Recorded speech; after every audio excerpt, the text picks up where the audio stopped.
Mr. Rosenstein right now in Congress. Here's from earlier when the chairman of the committee, Bob Goodlatte, laid out some of the breaking news from documents they just got last night.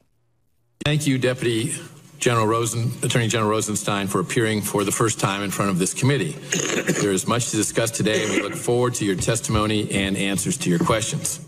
As chairman of the committee with primary oversight of the Department of Justice and the FBI, I have always supported the department and the FBI in performing their valuable missions to keep our nation safe and to hold individuals accountable for criminal conduct.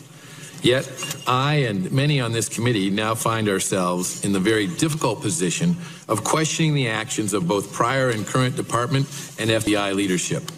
You have a unique role at the Department of Justice in that you appointed Special Counsel Mueller and have a supervisory role over his investigation. It is therefore very appropriate for you to appear before this committee to answer questions related to the scope of the Special Counsel's investigation, as well as its current efficacy in light of various events calling into question its impartiality. Reports on the political predisposition and potential bias of certain career agents and department lawyers on Special Counsel Mueller's team are deeply troubling to all citizens who expect a system of blind and equal justice. The Department of Justice investigations must not be tainted by individuals imposing their own political prejudices. We are now beginning to better understand the magnitude of this insider bias on Mr. Mueller's team. First, we have FBI agent Peter Strzok and FBI lawyer Lisa Page exchanging communications showing extreme bias against President Trump, a fact that would be bad enough if it weren't for the fact that these two individuals were employed as part of the Mueller Dream Team investigating the very person for whom they were showing disdain. And calling it mere disdain is generous.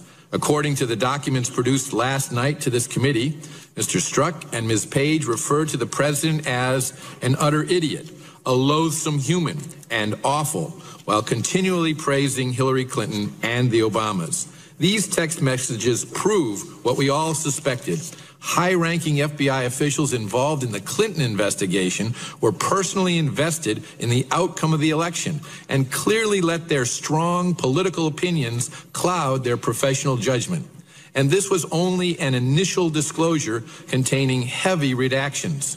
Second, former embattled FBI General Counsel and current Mueller prosecutor Andrew Weissman expressed his awe of a former DOJ official for shunning the president and failing to faithfully execute the law.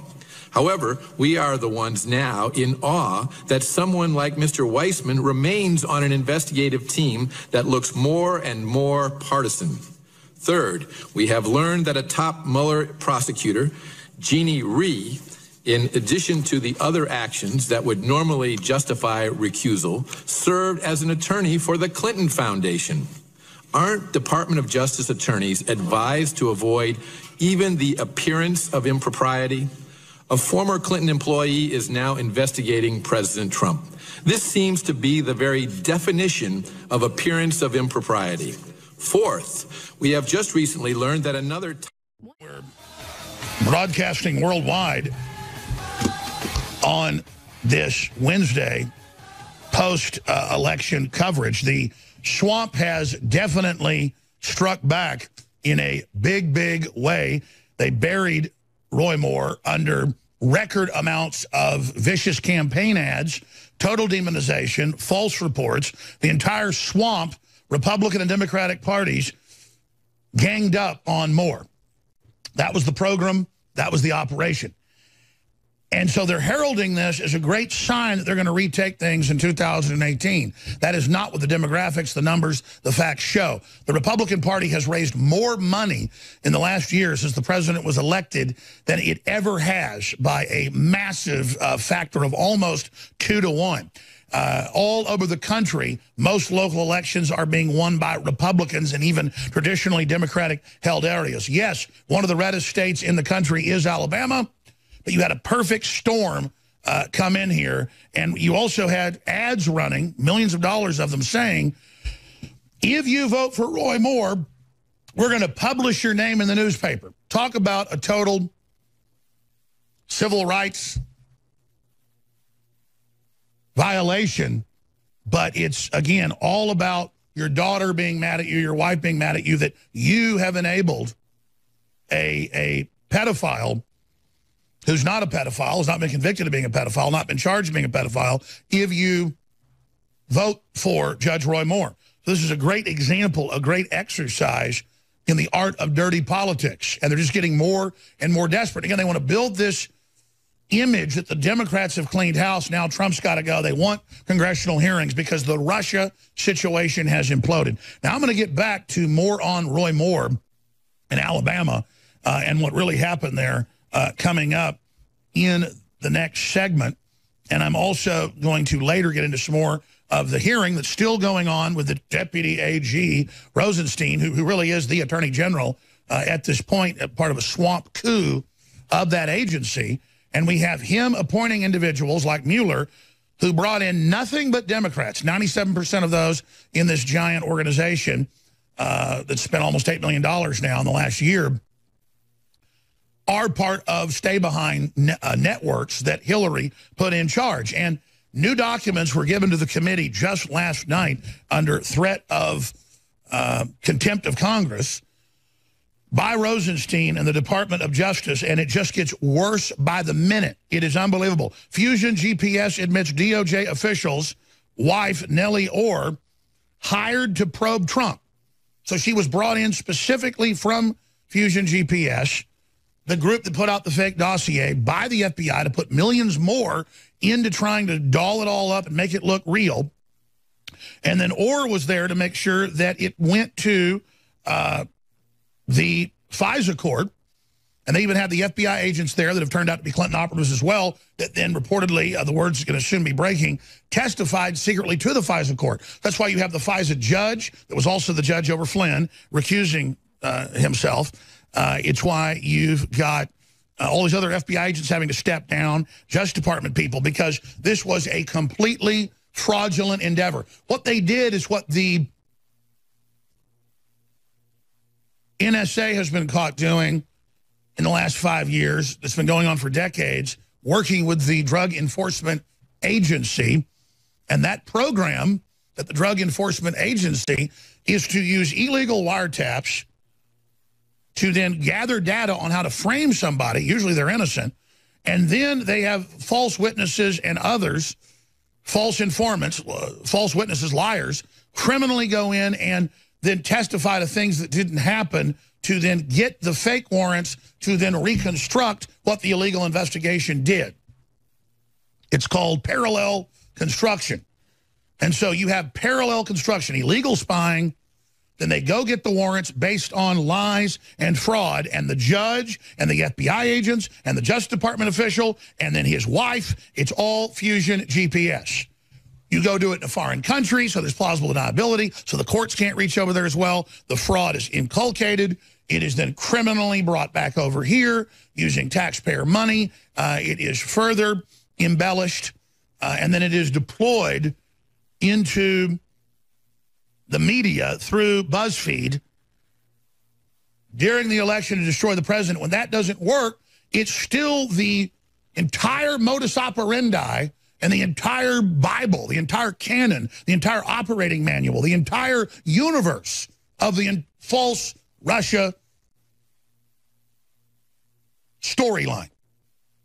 And that's what they hang their entire hat on. So the wheels are falling off, the engine is on fire, and they are now segueing into #MeToo that was meant to be launched during ongoing impeachment hearings next year. The word is they were going to launch this and the Alzheimer's and all the rest of it next year for the final blows to make it just look like to America there's so much scandal, this guy's evil, all these women coming out, you know, all this stuff about Alzheimer's, all these other things, and now the Russia stuff. It was all meant to come together in February of next year, but they're desperate, so they're now firing their reinforcements. It's kind of like a battle of Waterloo, and you've got Napoleon up against Lord Wellington, and he's getting crushed by the Prussians. So Napoleon commits all of his forces and then in swings the British to close the door in a pincer attack and crush them. They had that planned. They thought that they would, but now they've already had to do what Napoleon did. They've deployed everything. They've launched all reserves, attacks, everything, fire, fire, fire, fire, fire. But they're not raising money. They've spent the little they've got on this Moore thing, betting everything on it. And notice the Democrat judge said, oh, we're going to erase all the computer files after tonight on Wednesday morning. So there's going to be no recount. Try that, Moore.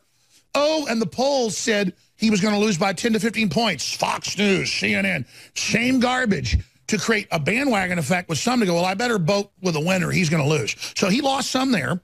And then they just came in, baby, and they, as they do all over the country, had the dead people vote and had the folks busted in those Democrat areas, and they stole the election when my research shows Roy Moore probably would have won by 6-7 points. So it really is biblical what we're witnessing, and the dirty tricks of the Clintons and the dirty tricks of their systems in this country reaching down through into daily life. I mean, they come after you when you fight them. They run intelligence operations. They destroy families. They pay people off. They threaten weak-minded people into going along with them. But their reign of intimidation and their reign of just the dirtiest pool ever played in this country, probably in the world, is coming to an end. It's coming to an end. Doesn't mean there's some great utopia over the hill, but Americana, people being honorable, folks operating off their name and off the fact that folks know where they stand and that your word's your word and a deal's a deal. And just getting back to basic free market where companies are too confident in the system for their children to want to shut down free market just because they can get even richer now by destroying the cornucopia, by killing the golden goose. Killing the golden goose is coming to an end. And if you try that type of garbage, crony capitalist crap, people are going to come after you. And so I am just so honored to stand here with all of you in this epic fight.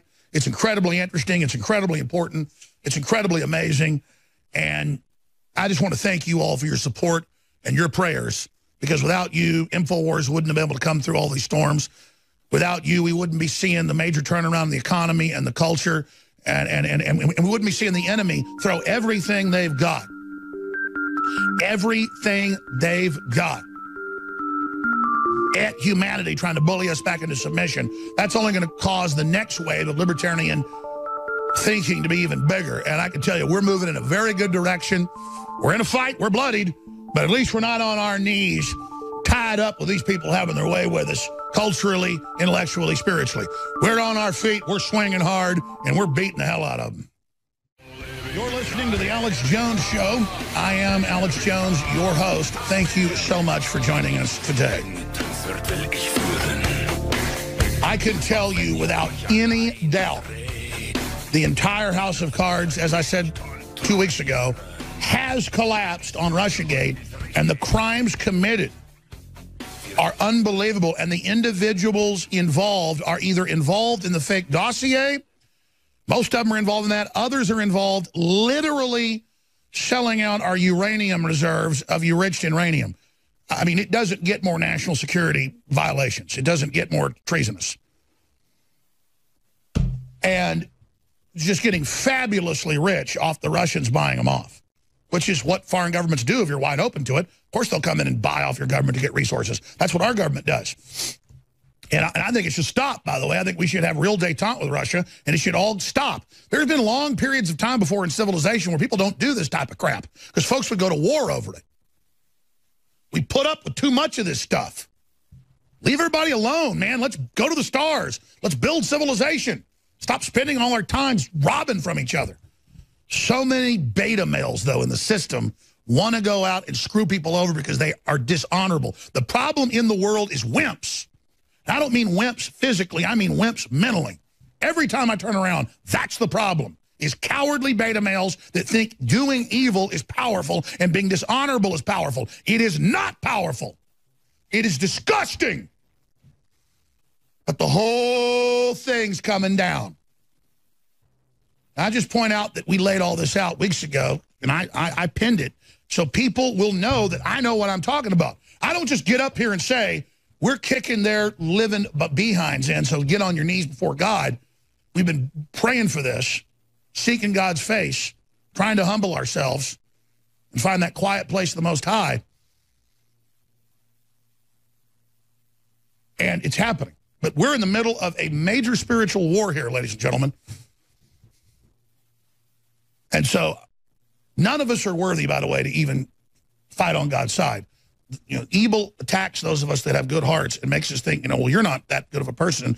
You have a conscience. You have some problems in your life. So you're nobody to stand up against evil. Well, I'm not trying to consciously hurt people, and I love God. That's the difference.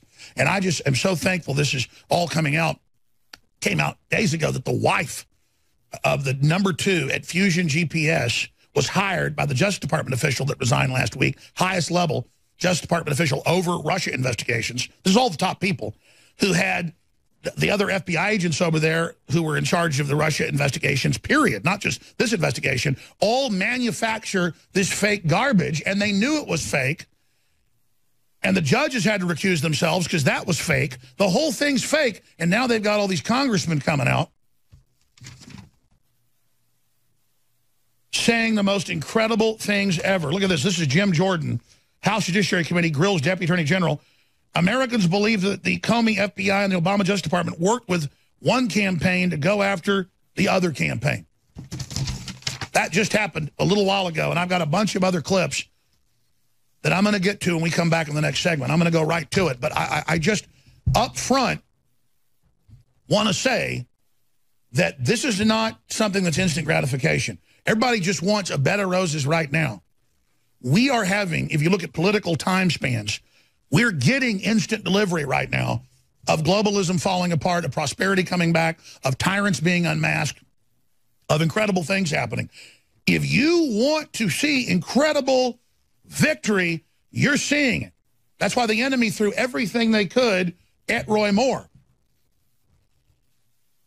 and manufactured all that garbage and said he was going to lose by 10, 15 points to create a bandwagon effect. And the judge said, oh, no, we're erasing all the digital files. I mean, how creepy is that to have the big Democrat judge over the state election commission say, we're getting rid of the computer files as soon as the polls close?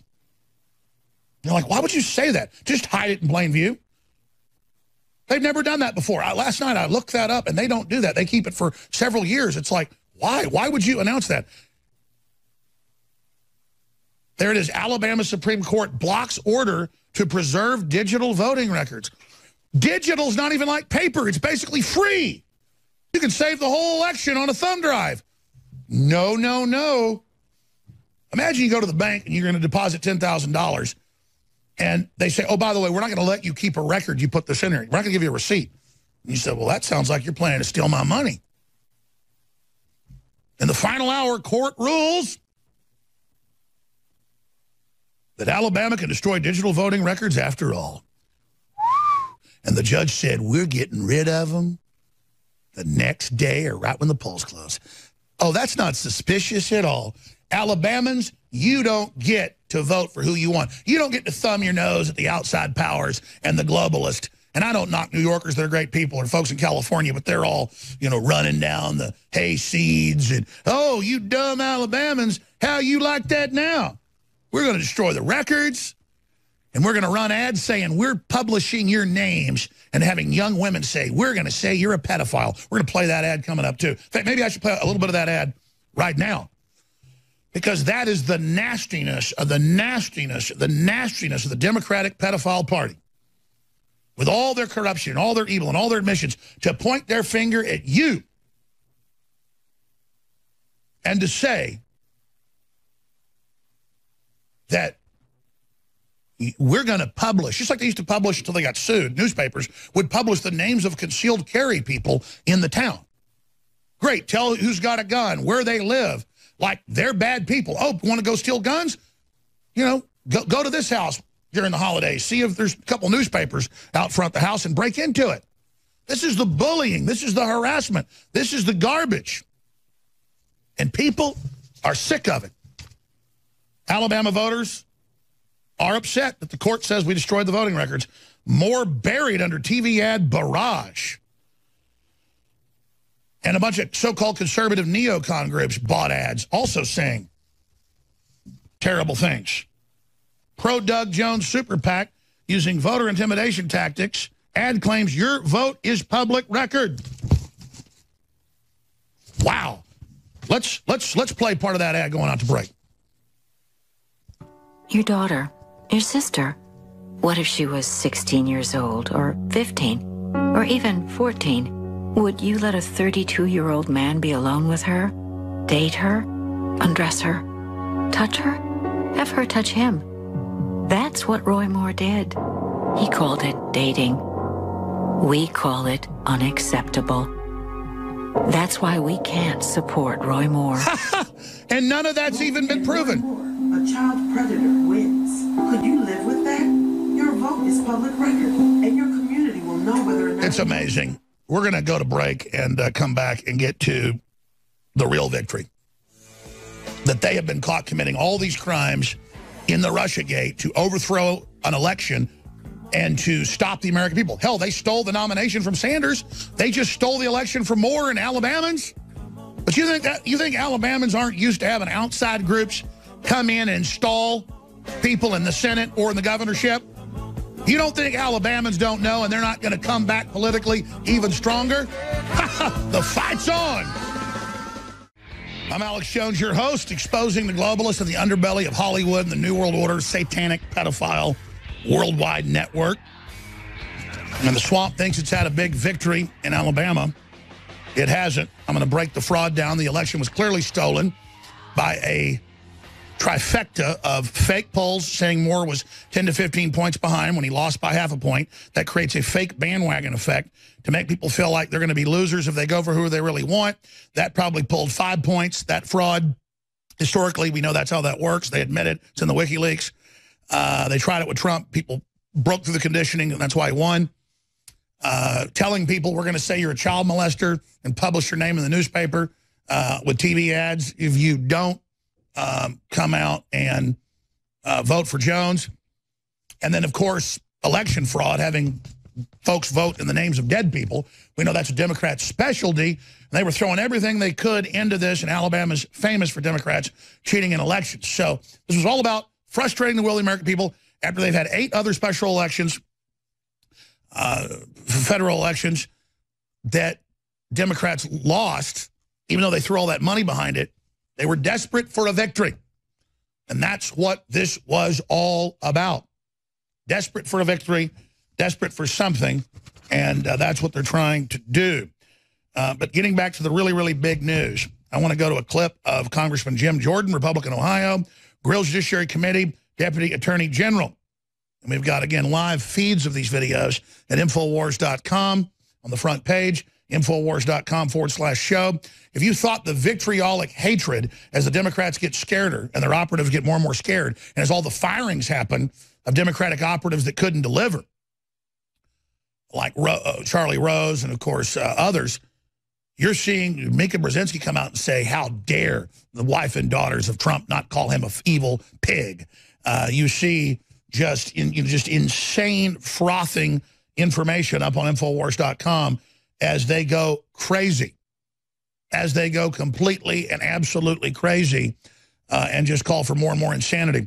But right now, let's go to this powerful video from Congressman Jim Jordan. Here it is. Gentleman from Ohio, Mr. Jordan, for 5 minutes. Did the FBI pay Christopher Steele, and was the dossier the basis for securing warrants at the FISA court to spy on Americans associated with the Trump campaign? Really, when you sum it all up, it boils down to those fundamental questions. Did you pay the guy who wrote it? And did you use what he wrote, disproven, discredited dossier paid for by the Clinton campaign? Did you use it to go get warrants to spy on Americans? That's what it comes down to. And you're the guy who can answer those questions. And yesterday I was convinced that the answer to those questions was probably yes. But today I'm even more convinced the answer is yes, based on the text messages we got to read early this morning. Mr. Rosenstein, you know Peter Strzok, you familiar with that name? Yes, I'm familiar with the name. And, former deputy head of counterintelligence at the FBI? Peter Strzok, that one? I don't know his precise title, but yes, he had a significant role in... Peter Strzok ran the Clinton campaign, interviewed Mills, Aberdeen, Clinton, changed the... Back it up 15 seconds for me. This is so powerful. Remember, this same congressman last week, we played the clip 4 or 5 times. It was so powerful. We never do that. He said, you know, I wonder if Mr. Strzok's the one that took the Fusion GPS dossier to get the warrant. These guys all have security clearances. They already know. They just can't release it. And we knew this a long time ago, just from my sources, that it was all a Clinton op, and that's how they did it, and they used the dossier to get the fake warrant for the parallel construction. But this is incredible. Rosenstein's involved with Uranium One. He's involved in everything, and here he is trying to play dumb when they set up this whole fraudulent criminal conspiracy that's being blown open in front of everyone. That's why they're so scared. That's why they're so shrill. Let's go back. Peter Strzok, that one? I don't know his precise title, but yes, he had a significant role in... Peter Strzok ran the Clinton campaign, interviewed Mills, Aberdeen, Clinton, changed the exoneration letter from gross negligence to extreme carelessness. Peter Strzok, who ran the Russian investigation, interviewed Mike Flynn. Peter Strzok selected by Mr. Mueller to be on his team. That Peter Strzok, we learned, had all these text messages. We got to read some of them early this morning. Now, as my colleagues have pointed out, some of them are, you know, they're show he didn't like Trump. He and Miss Page are exchanging text messages back and forth, show they don't like the president. But that's nothing new. Everyone on Mueller's team, no one on Mueller's team likes Trump. We already knew that. But I want to focus on one in particular. One in particular. And this is a text message from Mr. Strzok to Miss Page, recalling a conversation and a meeting that took place in Andrew McCabe's office, Deputy Director of the FBI, recalling a meeting earlier. And Mr. Strzok says this: I want to believe the path you threw out for consideration in Andy's office. Then there's a break. Dash, it says that there's no way he gets elected. No way Trump gets elected. He says, I want to believe that. You said that in the meeting in Andrew McCabe's office. I want to believe that. But then he goes, but I'm afraid we can't take that risk. Now, this goes to intent. He says, we can't take the risk. You know, the people of this great country might elect Donald Trump president. We can't take this risk. This is Peter Strzok, head of counterintelligence at the FBI. This is Peter Strzok, who I think had a hand in that dossier that was all dressed up and taken to the FISA court. He's saying we can't take the risk. We have to do something about it. Now, don't forget the timeline here either, Mr. Rosenstein. Peter Strzok, January 10th, he's the guy who changes the exoneration letter from gross negligence, criminal standard, to extreme carelessness. Stop again. Let's back it up again, 10 seconds. You understand, they've got the whole chain. The president has all the NSA stuff. All the spy grids they've been using on him, he can now, because they're the ones that recorded it and put it in the files. They can go pull them up. And what did Roger Stone call for 2 months ago on this show? A new special counsel to investigate these guys. But I tend to agree that the Inspector General's office are the ones finally exposing all this and finally doing a good job, that they've got the constitutional duty. Isn't some rogue group over here like Mueller or some group that can be gotten to and intimidated. Let's continue. Now, don't forget the timeline here either, Mr. Rosenstein. Peter Strzok, January 10th, he's the guy who changes the exoneration letter from gross negligence, criminal standard, to extreme carelessness. July 2nd, he's the guy who sets in on the Clinton interview. July 5th, 2016, that's when Comey has the press conference and says, we're not going to prosecute. Clinton's okay, we're not going to prosecute.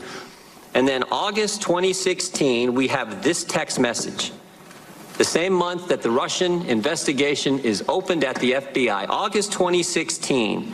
And my guess is that's the same month that the application was taken to the FISA court to get the warrants to spy on Americans.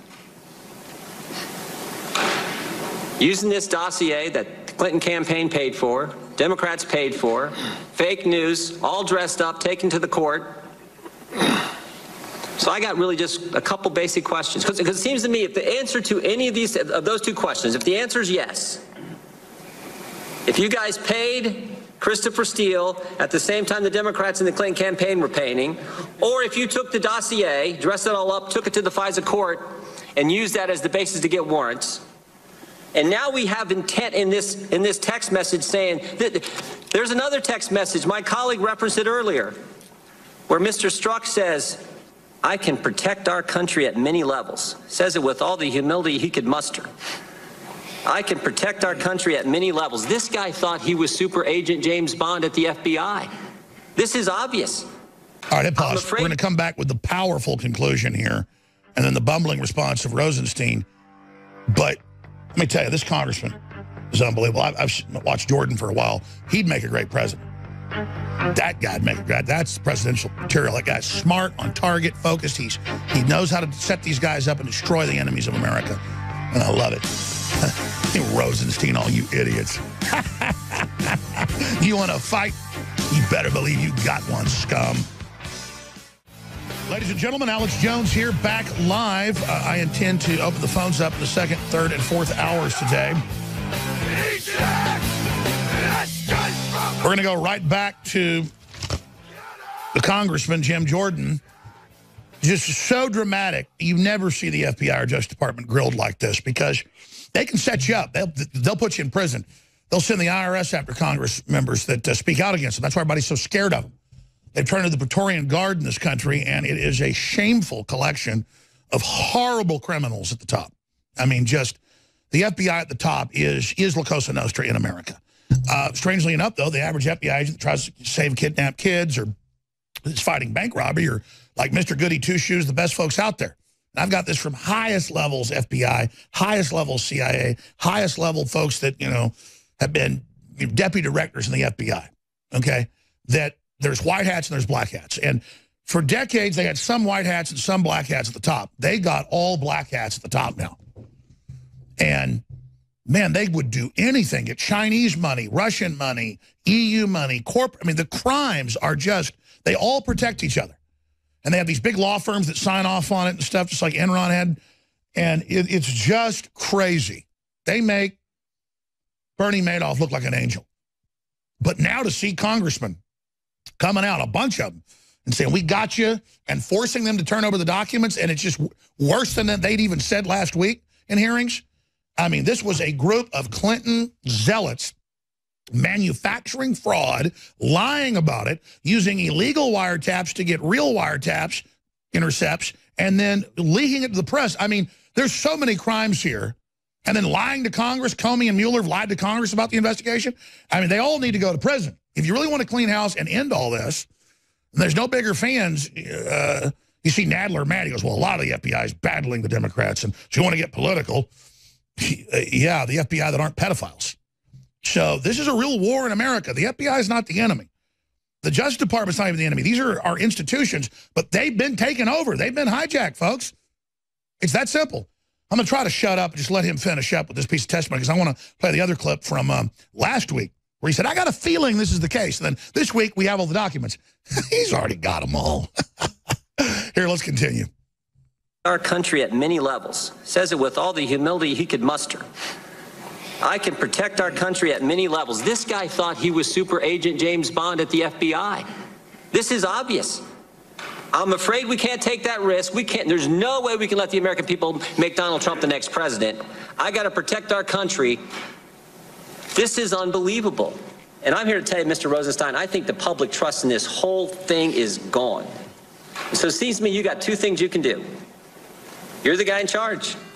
You're the guy who picked Mueller. You're the guy who wrote the memo saying why he needed to fire Comey. You're the guy in charge.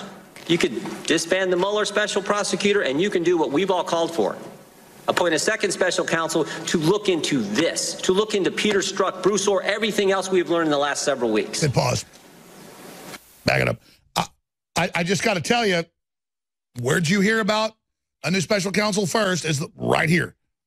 And we're going to debate that with Roger Stone. I forgot to tell you guys, Roger Stone, he wants to come on the third hour. And I forgot to tell you, now we got another guest on there, so we'll do 30 minutes with one guest and then have Stone on. But, I mean, why not use the Inspector General? They're the ones that are finally doing something. I think that's the proof they're doing what they're supposed to. I mean, they've uncovered they're caught, folks. I mean, this is unbelievable. Let's continue. You're the guy who wrote the memo saying why he needed to fire Comey. You're the guy in charge. You could disband the Mueller special prosecutor, and you can do what we've all called for. Appoint a second special counsel to look into this, to look into Peter Strzok, Bruce Orr, everything else we've learned in the last several weeks. Yes, Congressman, and I can assure you that I consider it very important to make sure the thorough review is done, and our Inspector General is doing a thorough review. That's how we found those text messages as part of that review. You've given that answer like 15 times. Let me ask you this. Are you concerned? I mean, this is what a lot of Americans are believing right now, and I certainly do. By the way, pause. That the Comey FBI... They wouldn't release all this Inspector General stuff till Congress subpoenaed it. Now, the FBI did 2 weeks ago go ahead and post on their site the beginning of this. So I don't know. Is it Inspector General? Because they look they're starting doing their job, or is it the special prosecutor? Or let's continue. And the Obama Justice Department worked with one campaign to go after the other campaign. That's what everything points to. Think about what we've learned in the last several weeks. We first learned they paid for the dossier. Then we learned about Peter Strzok. And last week we learned about Bruce Orr and his wife, Nellie. I mean, this is unbelievable. So what's it going to take to get a second special counsel to answer these questions and find out, was Peter Strzok really up to what I think he was? I think it's important to understand, Congressman, we have an Inspector General who has 500 employees and a $100 million budget, and this is what he does. He investigates allegations of misconduct involving department employees. That review that he is conducting is what turned up those text messages. It will also involve interviews of those persons and of other witnesses. And we're looking forward to his report, and we've met with Mr. Horowitz, and we're anxiously awaiting that report. But that doesn't dismiss the fact that the country thinks we need a second special counsel. 20 members of this committee, the Judiciary Committee with primary jurisdiction over the Justice Department, thinks we need a second special counsel. All kinds of senators think we need a special counsel. What fact pattern do you have to have? What kind of text messages do you have to see before you say it's time for a second special counsel? I want to assure you, Congressman, as I think the Attorney General explained, we take very seriously the concerns of 20 members of this committee or one member of this committee, but we have a responsibility to make an independent determination, and we will. Good pause again.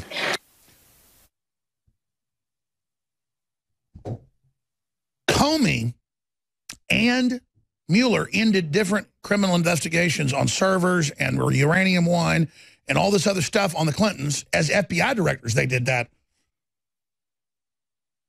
And then it gets worse. Because you could have the president fire the FBI director if they wanted to, but we just leave all this in place.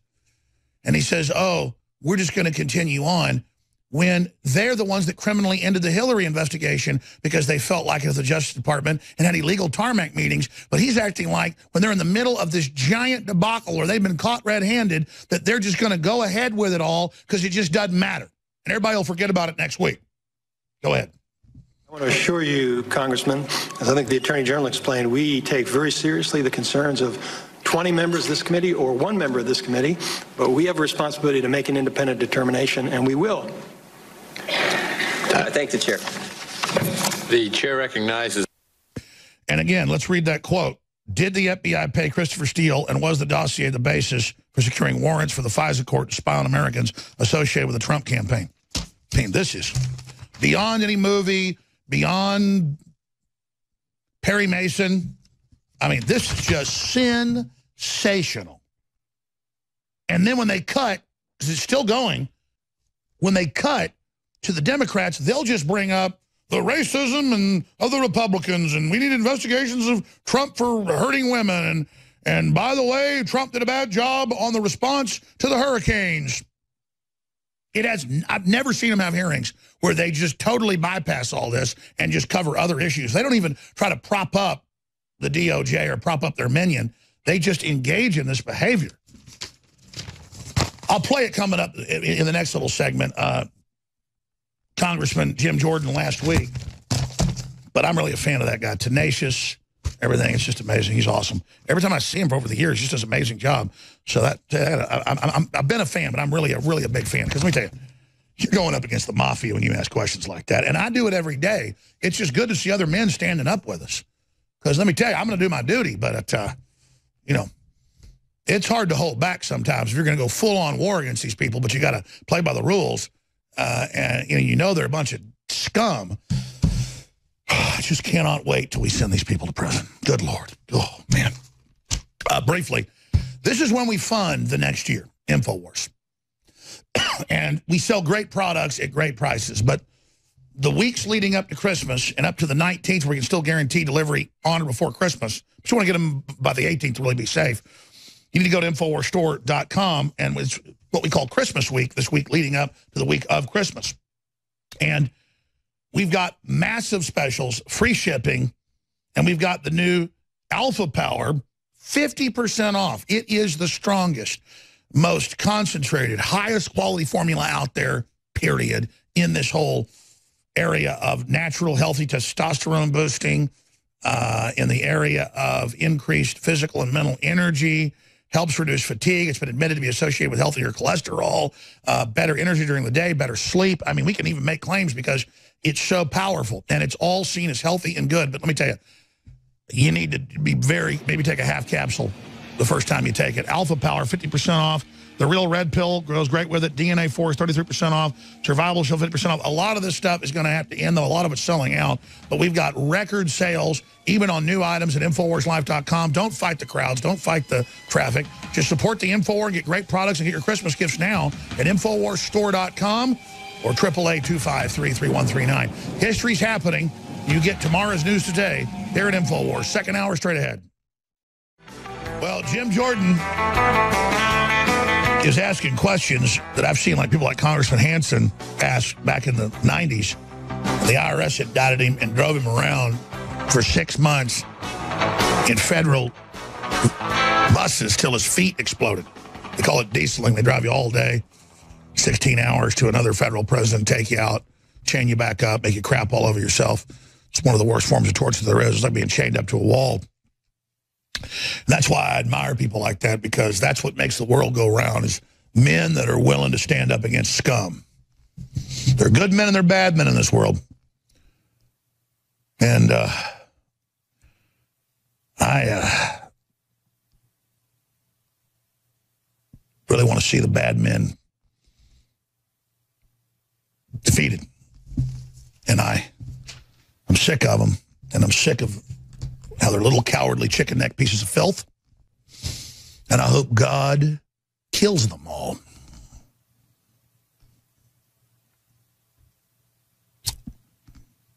And God will. Let's go to Congressman Jim Jordan. Last week, predicting everything that's now come true in documents released last night as the Democrats crap all over their treasonous pedophile pants. There's been all kinds of stories. PolitiFact reported 96% of the top lawyers' contributions went to Clinton or Obama. But Peter Strzok, the guy who ran the Clinton investigation, interviewed Mills, Abedin, interviewed Secretary Clinton, changed gross negligence a crime to the term extreme carelessness, who ran the Russian investigation, who interviewed Mike Flynn, gets put on Mueller's team, and then he gets kicked off for a text message that's anti-Trump. If he kicked everybody off Mueller's team who was anti-Trump, I don't think there'd be anybody left. So here there's got to be something more here. It can't just be some text messages that show a pro-Clinton, anti-Trump bias. There's got to be something more. And I'm trying to figure out what it is. But my hunch is it has something to do with the dossier. Director, did Peter Strzok help produce and present the application to the FISA court to secure a warrant to spy on Americans associated with the Trump campaign? Congressman, I'm not prepared to discuss anything about a FISA process in this setting. We're not talking about what happened in the court. We're talking about what the FBI took to the court, the application. Did Peter Strzok, was he involved in taking that to the court? I'm not going to discuss in this setting anything to do with the FISA court applications. Well, let's remember a couple things, Director. And I know you know this. We've all been made aware of this in the last few weeks. Let's remember a couple things about the dossier. The Democrat National Committee and the Clinton campaign, which we now know were one and the same, paid the law firm who paid Fusion GPS, who paid Christopher Steele, who then paid Russians, to put together a report that we call a dossier full of all kinds of fake news, National Enquirer garbage. And it's been reported that this dossier was all dressed up by the FBI, taken to the FISA court, and presented as a legitimate intelligence document, that it became the basis for granting a warrant to spy on Americans. And I'm wondering if that actually took place. It sure looks like it did. And the easiest way to clear it up is is for you guys to tell us what was in that application and who took it there. Congressman, our staffs have been having extensive interaction with both intelligence committees on our interaction with the FISA court, and I think that's the appropriate setting for those questions. Here's what I think, Director Wray. I think Peter Strzok, head of counterintelligence at the FBI, Peter Strzok, the guy who ran the Clinton investigation, did all the interviews, Peter Strzok, the guy who was running the Russian investigation at the FBI, Peter Strzok, Mr. Super Agent at the FBI, I think he's the guy who took the application to the FISA court. And if that happened, I mean, think if this happened, if you had the FBI working with a campaign, the Democrats' campaign, taking opposition research, dressing it all up and turning it into... Ladies and gentlemen, everybody knows that I don't usually cover congressional hearings. I like to talk. I like to cover a lot of news. I like to take your calls. Had a lot of guests. But I've bumped some guests and moved some guests today because the ongoing congressional hearings of the Democratic Party operative deputy AG that created the whole avenue for Mueller to set up this fake investigation, he has just been grilled by Congressman Jim Jordan. He's been grilled and absolutely impeached by the chairman, Bob Goodlight. It has just been epic. So I'm going to play Mr. Gowdy, Trey Gowdy, former prosecutor, tearing into him. But let me just tell you, when you get government agencies caught politically in text messages and emails saying we can't let Trump be president, we got to make something up, and then they hire people from the GPS group, and it's the wife of the head of the Justice Department Russia operation, and the judge is involved and has to recuse themselves. I mean, this is sensational. So just like Nixon recorded people with the tapes to have dirt on them, the tapes got him. And it's the same thing here. The criminal wiretaps, before they didn't get warrants on, they lied about, then getting false info to get the fake wiretaps. Because then they put, when I say fake wiretaps, they would use wiretaps and then say they found things in those that weren't there. And then leak that to the press, and then when they get the transcripts, it's not even what was said. Transcripts show Trump getting orders from Putin, blah, blah, blah. Then the transcripts are, when he's president-elect, need to back off, we're military strong, we'll help take out ISIS, don't respond to our sanctions. And Russia's like, okay. That's what you're supposed to do as a president. It's like amazing how much they respect him. So this whole thing is just unbelievable. And then again, the wife of the Justice Department head of the Russia operation, all Russian investigations run by this one guy, or his wife's the deputy of Fusion GPS, and then millions of dollars, an additional, $2 million is given by the Justice Department from the husband to the wife at Fusion GPS. And then she admits in the emails that they've now been forced to give them last night that they've been holding back under threat of contempt to Congress. And she's in there going, yeah, we understand. I meant to do this with the money. I meant to take Trump out. That's in mainstream news today. I mean, just giving money to your wife at some flimsy fake intelligence op that was $13 million we know of. You really think they paid $13 million to say that women urinated on Trump in a Moscow hotel or St. Petersburg or whatever it was? That's the payoff to all the people to lie. It's the payoff to the FBI agents and the in fact, no one's even seeing this. I'm going to tell you now, the big smoking gun of all these smoking guns, the big one, the 100-millimeter cannon, on the big battleship Arizona, is that this guy was over the entire Russia investigation and all things Russia at the Justice Department. He was at the head of the Russia desk at the Justice Department, or his wife is already at Fusion GPS, already getting Democrat money. They get millions and millions more as it's transferred to them, and she's paid money and bonuses, it's now coming out, on that. So they were paid for the frame-up. We're going to go to Trey Gowdy. right now. But again, ladies and gentlemen, do you realize that? Do you realize they used the taxpayer money for the Justice Department head of the Russia desk to say we need to pay a couple extra $1 million. They've only made $11 million. That's not enough. They need $2 million more for the PP-Gate dossier while his wife is running the Pissgate operation. You got millions going to this guy's wife and company. Woo! And see, why is no one wargaming this? No one has said that till I said that. And I don't want to be the one that keeps figuring this stuff out. But do you see that? Let's go to Trey Gowdy.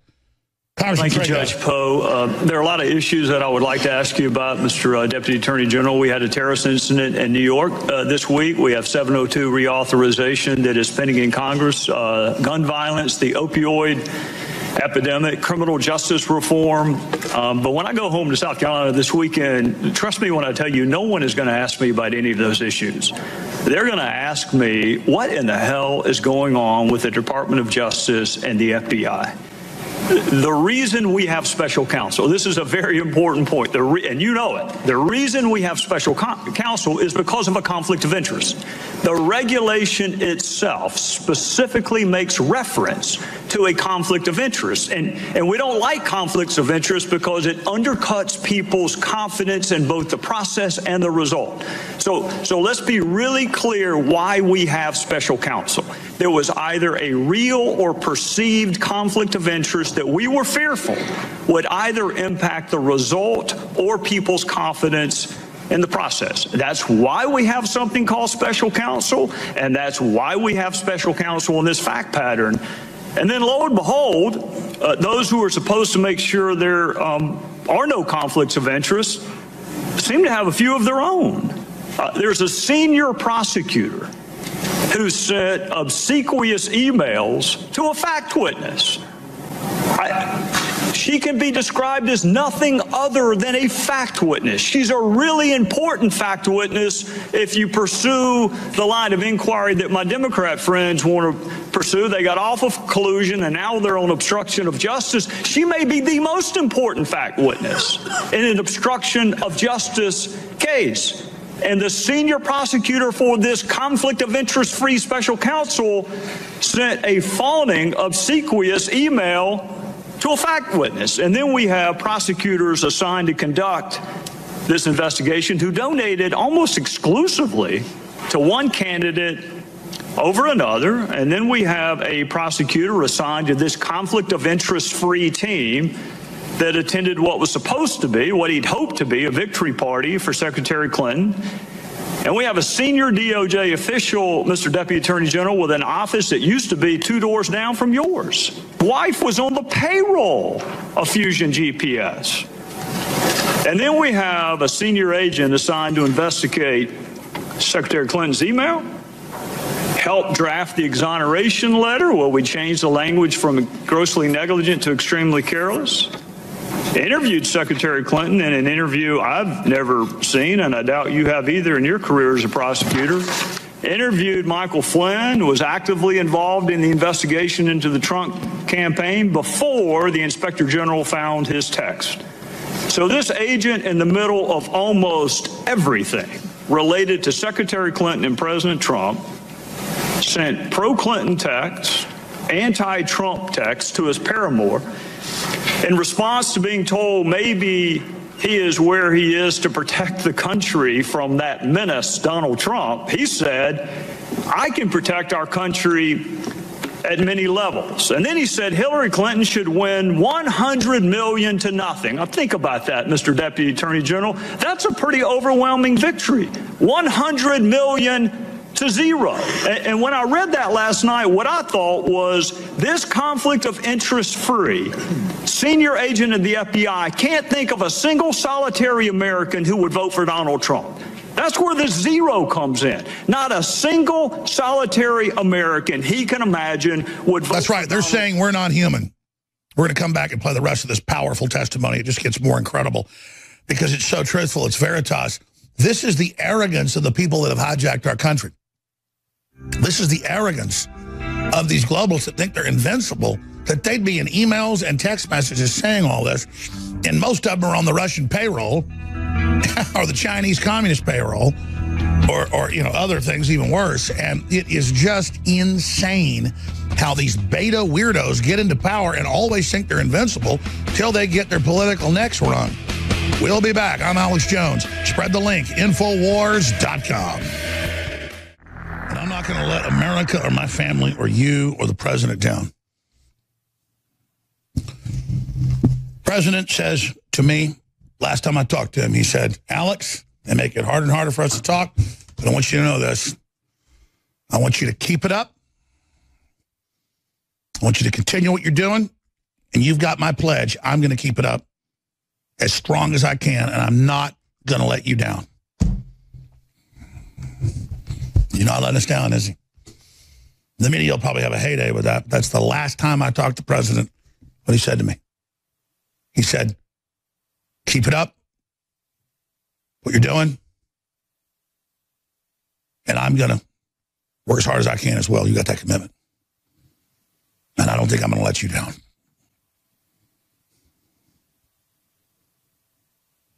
So that's what's happening right now.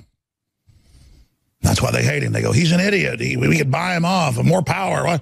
Why is he like, these Americans don't deserve prosperity, other countries. We're the big global elites. Let's screw everybody. He's doing what he says he'll do. CNN, Fox News, MSNBC. It's crazy.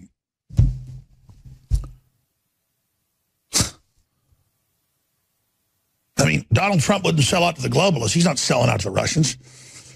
They want to build a big hotel over there and everything. He'll do it. And he's not going to sell out what he's doing for that. They've taken hotels and golf courses and his pageants and his TV shows in this whole campaign. Probably, it's like $1 billion, they say, he's probably lost. About somebody that absolutely loves money. No, he doesn't. He likes winning against other people that want to shut him down. And he sees America like in a mirror as himself, as we all should. That's what it is. And he's tired of it. Let's finish up with Trey Gowdy, ahead of the guest joining us. Let's finish up with this powerful testimony the congressman's giving. Here it is. Conflict of interest free. Senior agent in the FBI can't think of a single solitary American who would vote for Donald Trump.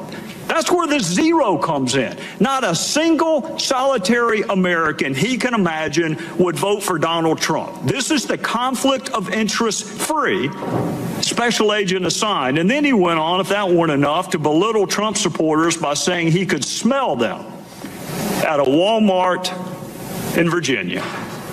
This is the person we needed to avoid a conflict of interest. And then he said this, they fully deserve to go and demonstrate the absolute bigoted nonsense of Trump. But he wasn't content to just disparage Donald Trump. He had to disparage Donald Trump's family. This is what he said, Mr. Deputy Attorney General. He said the douchebags are about to come out. He's talking about our First Lady and children. This conflict of interest-free special agent of the FBI. This is who we were told we needed to have an objective, impartial, fair, conflict of interest-free investigation. So he's openly pulling for the candidate he had a role in clearing, and he's openly investigating a candidate that he has bias against. And then if that's not enough, he says Trump is an effing idiot. What the F just happened to our country? This is the same man that said he would save our country. I'll stop right there. What happens when people who... When they say their country, they mean the globalist crime network. That's their country. America is the enemy they're fighting, flyover country. That's what Obama said in speeches. So again, they're going to save their country to run our kids, run our lives, suck off of us. That's their country, the anti-America. And so these are the emails coming out they've been holding back. And the text messages, just like Mika Brzezinski came out today and said, you know, his family, his wife, his kids, they're horrible. They need to come out and call Trump a pig. That's coming up in the next segment. This is their hateful attitude. Let's continue. What happens when people who are supposed to cure the conflict of interest have even greater conflicts of interest than those they replace? That's not a rhetorical question. You nor I nor anyone else would ever sit Peter Strzok on a jury. We wouldn't have him objectively, dispassionately investigate anything, knowing what we know now. Why didn't we know it ahead of time? And my last question, my final question to you, and I appreciate the chairman's patience, how would you help me answer that question when I go back to South Carolina this weekend? So, Congressman, first of all, with regard to the special counsel, Mr. Strzok was already working on the investigation when the special counsel was appointed. The appointment that I made was of Robert Mueller. So what I'd recommend that you tell your constituents is that Robert Mueller and Rod Rosenstein and Chris Wray are accountable, and that we will ensure that no bias is reflected in any of the actions taken by the special counsel or in any matter within the jurisdiction of the Department of Justice. And I got a bridge I'll sell you. When we have evidence of any inappropriate conduct, like you with the Russians, take action on it. And that's what Mr. Mueller did here. As soon as he learned about this issue, he took action.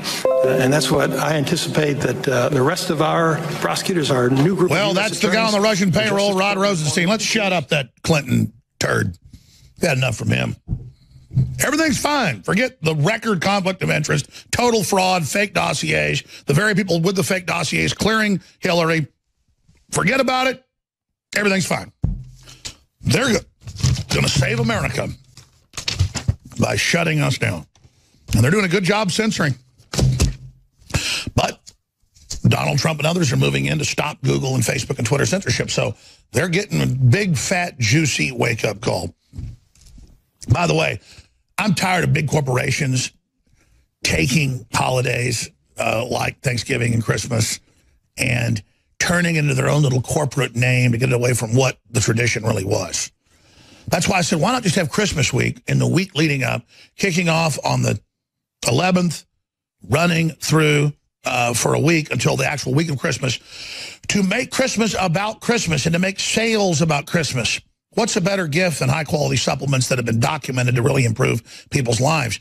Give the gift of X2 to friends and family. Give the gift of Vitamin Mineral Fusion. Give the gift of Alpha Power, our newest amazing product. Give the new Real Red Pill, DNA Force. That's 33% off. Real Red Pill, 50% off. Alpha Power, 50% off. These are great selling products out of the gates, but I want people to get them at almost a loss because I want them to see how amazing they are, so that, quite frankly, you get hooked, just like I am. Alpha Power, Brain Force, all of it. Alpha Power is a male and female, natural, healthy sports brain libido enhancement. And quite frankly, if you think you got results with Super Male Vitality and things like Anthroplex, which are great, we're going to keep selling, we love them, wait till you get things like Alpha Power. Wait till you try the Real Red Pill that's the basis and the platform for all of it, with the pregnenolone and all the rest of it, the precursor to all the hormones.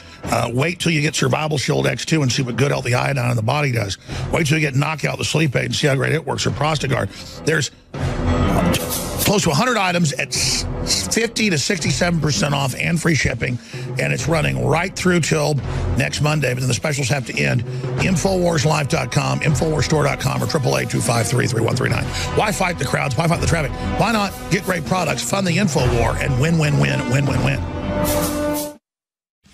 We're back live, ladies and gentlemen. We've got a guest for the next 20 minutes or so, and then I'm going to get into great detail on a NewsWars.com article that just went live. And I was aware of this. I knew we were researching it.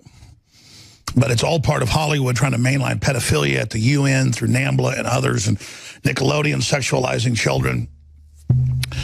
This is a story by Clifford Cunningham. It's on InfoWars.com as well. This needs to go everywhere, folks. This needs to go, top story out there. I never beg Drudge to link to our articles. He just links wherever he wants. But I think this is newsworthy, even if he linked to somebody else's about it. But I haven't seen this anywhere else but InfoWars. Pedo film takes Hollywood by storm amid wave of sexual assault allegations. Despite a wave of sexual assault allegations that have rocked Hollywood, film executives at Sony have decided to show a film depicting a relationship between a teenage boy and an adult male, a decision slammed by former child actor Corey Feldman. I mean, there you go, folks. You can't make this up. And this is the agenda.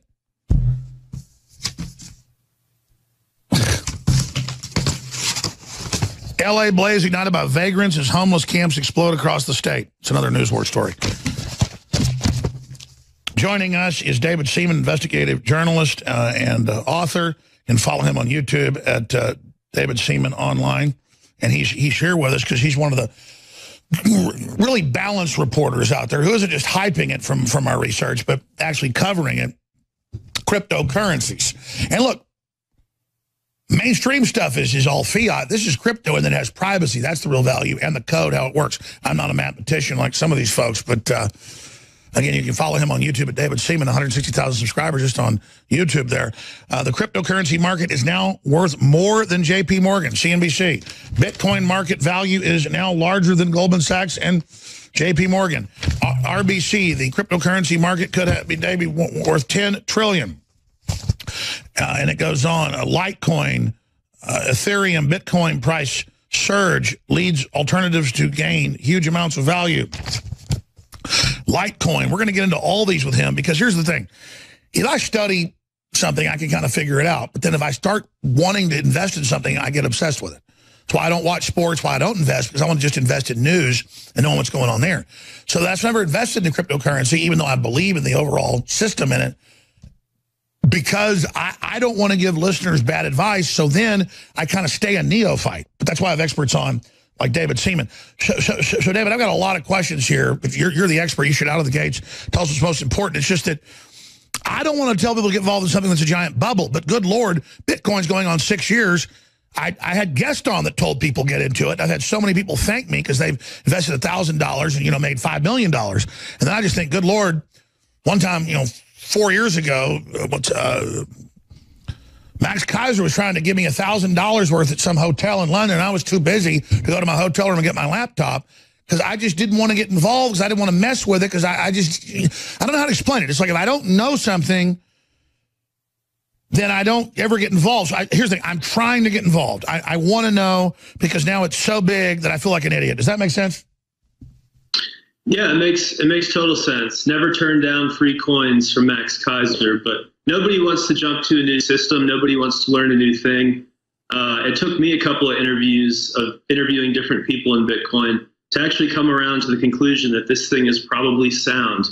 Do I read computer code? I really don't for the most part, but thousands of people around the world from totally different backgrounds, right? Big government crazies, libertarians, anarchists, people who support WikiLeaks, big bankers, everybody in between, Russians, Chinese, American people. Keep in mind, Bitcoin is global. This phenomenon of people mining for crypto, it's happening all over the world. And so these thousands of people in different countries with different backgrounds, they've all reviewed the computer code. It's 100% open source in the case of Bitcoin and Litecoin and Ethereum. These are open source technologies. So if you have a disagreement with how something runs, just show us the line of code, right? So it definitely took me a lot of research to jump into it. I didn't want to stake my name to something that would go down in flames. And for a couple of years, the crypto markets really did nothing.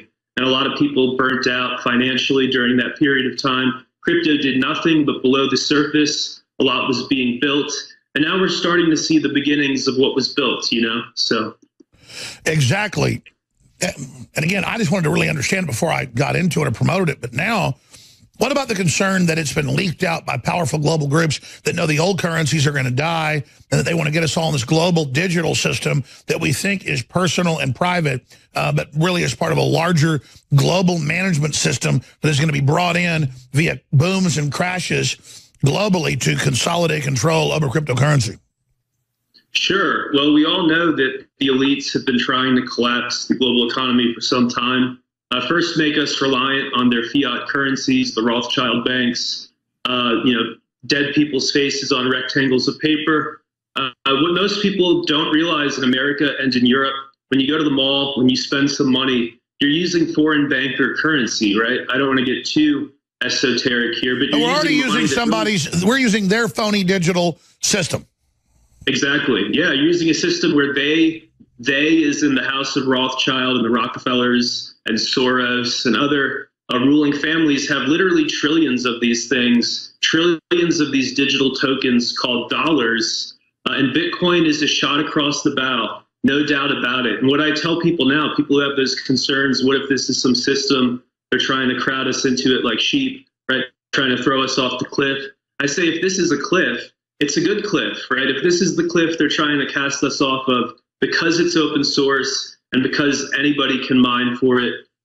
Look at things by their fruit, right? That's what the Bible tells us to do. Look at things by their fruit. I forget the exact quote, but if this thing were created it's judge a tree by its fruits. That's what you said. Yeah, exactly. That's the quote. If this thing were created by Lucifer himself, and I have no evidence to suggest it was, I think it was just the cryptography community realized that there's a bigger issue than privacy, and that issue is currency. And they worked on this problem quietly for years and finally figured it out. I remember Max Kaiser on here like 4.5, 5 years ago saying this will challenge JP Morgan. He goes, I tried to use silver to crash him, but Bitcoin will do it. And it's now worth just Bitcoin $370+ billion more than JP Morgan. Yeah, no. Max Kaiser is one of the most brilliant people on television when it comes to currency stuff. The way I like to think of it is, if somebody was telling you about Bitcoin years ago, they probably know what they were talking about, right? And you've covered it for years. You've made many of your viewers unintentionally rich, as you pointed out.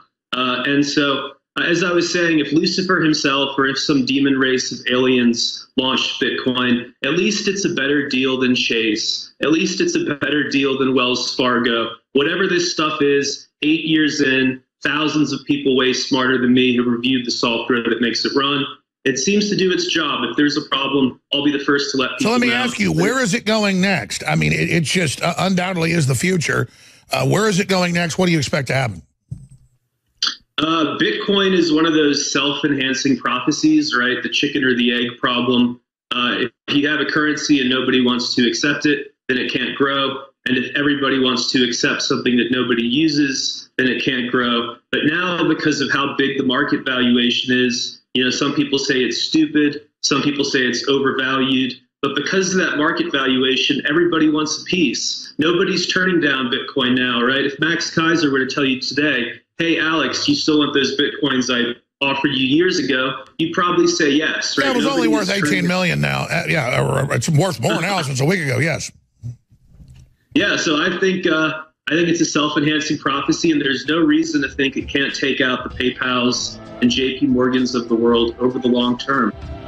Well, let's get into this with a top cryptocurrency expert, David Seaman. Again, we'll be back with him on the other side, journalist, breaking this down. Then we have Catherine Austin-Fitts joining us, one of the top former heads of HUD with the Clintons, big insider, and Roger Stone, who called for the special counsel against Mueller. Well, looks like it's about to happen. He'll be joining us. We are back live here, broadcasting worldwide. I am your host, Alex Jones, and we are joined here by a journalist who's been on before, David Seaman, writes for a lot of big publications, is a very, very popular YouTube channel, and he's somebody that a lot of folks respect as really trying to steer folks towards the right places to go in Bitcoin. The radio network I'm on, GCN, has taken a lot of advertising from Bitcoin groups and other cryptocurrencies, and that's fine. We really haven't done much of it except with a few groups we know, just because, again, I'm a little neurotic about understanding something before I get into it. But now, clearly, the governmental fiat currencies are used to control people. What people agree upon to use as a currency is just the nature of civilization. So if it empowers individuals, as he said 8 years into this, this is looking really, really good. But my problem is then, who are the best websites? And talk about advertising. They're not advertising. They should. I need to find out who the best people are, talking to you and other experts, Max Kaiser, you name it, to see who I should approach to be sponsors, because I want to now start getting into a spectrum of these. I think people should, again, not spend any money that they need to eat or live off of. I think it should be money that you'd be willing to, take your wife or girlfriend or husband out to dinner on, or, maybe a weekend, driving down to the coast or something.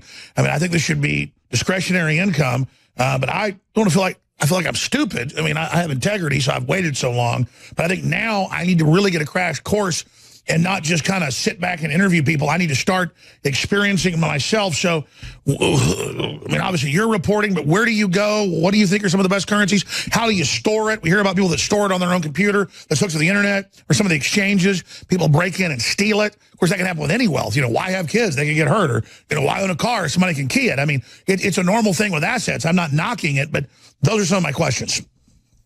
Yeah, sure. So you bring up a great point, which is it is still very risky. We're 8 years in. This is open source software. It's not backed by any government. It's not insured by any government at this point. So it's do it yourself and it's use at your own risk. But as you can see, for those of you who are watching on Alex's TV show and YouTube, sorry, I didn't mean to bring up some random currency. I'm not even invested in that one.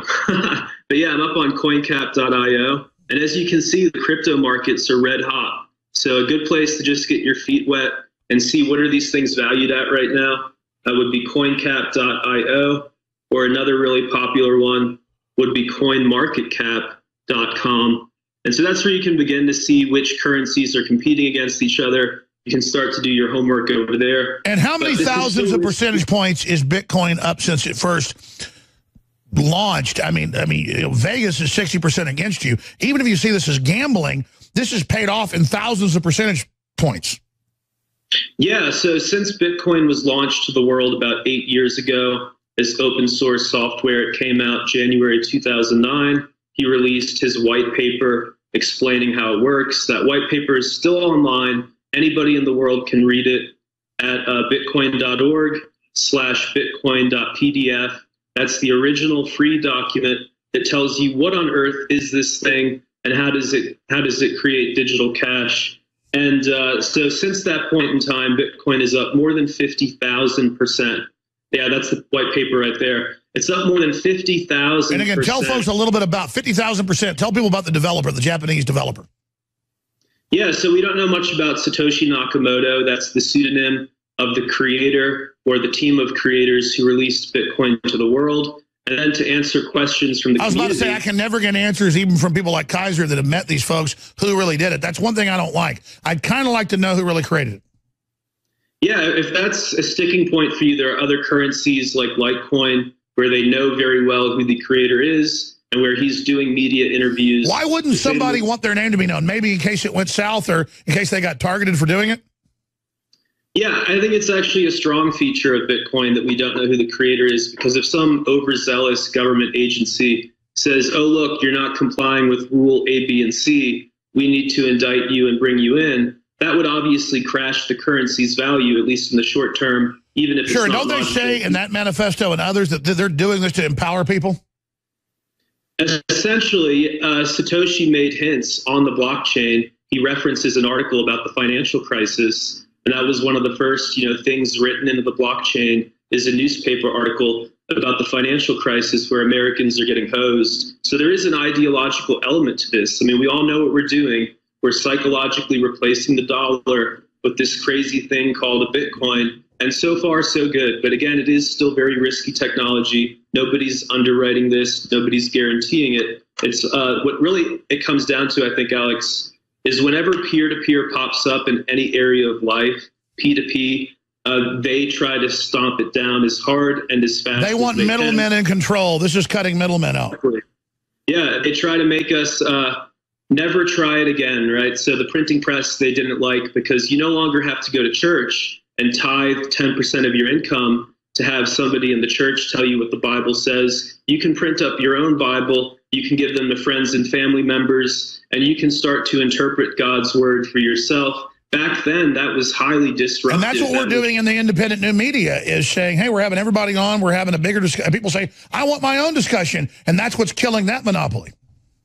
Exactly. Yeah, they don't like people going off and doing their own thing. And there's nothing more peer-to-peer than Bitcoin. There are people in their basements mining for Bitcoins and Ethers and Litecoins right now. They can't control that. And of course, tomorrow, we could all stop craving Bitcoin and then it could collapse. But tomorrow, we could also crave Bitcoin even more. I mean, now it's a massive network. So I was about to say, how many cryptocurrencies are there? Because they're saying, I mean, it's already approaching what percentage of global currency?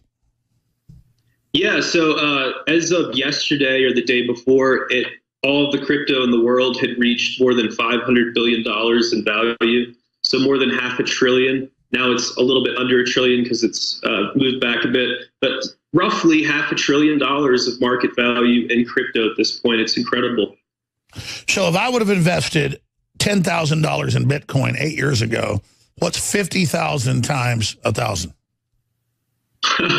I mean, you would have a lot of money today. And one of the concerns about Bitcoin is, who is Satoshi Nakamoto, right? What are this man's intentions or this team's intentions? Because he stopped communicating with the public in 2010. He was responding to people in the Bitcoin forums, developers and miners and stuff, drops off the face of the earth sometime in 2010. And it's been run by volunteers ever since, pretty much, by volunteers and by companies who work with Bitcoin. But this man, maybe he still holds some of his coins, and it makes you wonder if he becomes the next, super banker by virtue of how many coins he has. Is he a good person or is he a bad person? At least, again, it goes back to that biblical quote. He's made a lot of people rich. He's made Jamie Dimon sweat. So judging him by the fruit of his tree, he's good. That's one nice tree so far. That's one real nice tree. So, wow. It's amazing. Well, I want to get you back on the broadcast soon, my friend. Any other important tidbits we should get into to understand cryptocurrency? Yeah, just a couple of closing things. People always ask where to buy it. At least if you're in the U.S., one of the best places is Coinbase, coinbase.com. Let's see if I can bring it up there. And where do you keep it? Just on a thumb drive? I mean, don't plug it into the internet. So coinbase.com, they're a good place. So you can do something called offline storage or cold wallets. Do a search for Bitcoin cold wallet, Bitcoin offline. So have it in a hard drive and put it in a Faraday cage. Essentially, yes. Essentially, you can have a laptop that you never connect to the internet. You use a thumb drive to install your favorite Bitcoin wallet. You generate a Bitcoin address or an Ether address if you're using Ethereum. You send money to that address, but you never connect that computer to the internet. And therefore, you don't have to sweat at night about hackers getting your Bitcoin, because from a physics perspective, we know it's impossible to hack a computer that never connects to the internet. You can disconnect your network. Hold on, stay right there. We got to come back in 2 minutes. I want to do 5 more minutes with you if you can to get more into this. I've got a few other questions, and I know some of the crew wanted to pop in and ask a few questions as well, and I forgot to go to them. We'll be back in 70 seconds after this break. Please support us. We don't have the Bitcoin. We don't have the George Soros funding either. We're just funded by you. The radio networks and stations are funded by local sponsors. We're pretty much funded by you buying products, T-shirts, books, videos. We've got All Lives Matter shirts that are exclusive at InfoWarsStore.com, and we've got White Lives Matter, Black Lives Matter shirts, all the same names together. We have It's Okay to be White, Okay to be Black, Okay to be Brown, Okay to be Red, Great to be Human. Very powerful shirts. They're limited edition. InfoWarsStore.com. And the new product that I know is going to be our best seller, Cellforce. It's so incredible. 50% off out of the gates and store-wide free shipping. So many other specials, but a lot of them are having to end because we're selling out. Get your brain force as well. It's about to sell out. Thank you all for the support, but do your Christmas shopping. Don't fight the crowds. Don't fight the traffic. InfoWarsStore.com. Get great products, get your shopping done, and help defeat the globalist. By the way, just like I first called, not bragging, just letting folks know I figured out their program, their blueprint, their operations manual. I was the first to say hours after last week that, well, a bunch of stuff, but I was pointing out that they were running a bunch of scams where they would come out and make an announcement and then it wasn't true. They would say that Flynn has, admitted that he, during the campaign, worked with the Russians and that Trump ordered him to. Wasn't true. And they put the hoax out and they go, oh, you're suspended 4 weeks. They did that desperately to see how it would be accepted. It wasn't. Just to see if it would sail. And people wouldn't go look up the dates that were already there and find out it was when he was president-elect and totally normal. Well, I saw Anderson Cooper last night call Trump a pathetic loser and all this stuff. And then when it had a backlash, he deleted it saying, oh, someone hacked me. So that's how these cowards do it. But I got to give it to Mika Brzezinski with her filthy activity. She just does it right out in front of God and country. That's coming up the next segment. Catherine Austin Fitz joining us. Roger Stone with big exclusive news. He's the guy that first called for the special counsel to investigate Mueller and the whole thing, and it looks like that's what's going to happen. So I just can't believe how dialed in Roger is. Not to getting orders from somebody.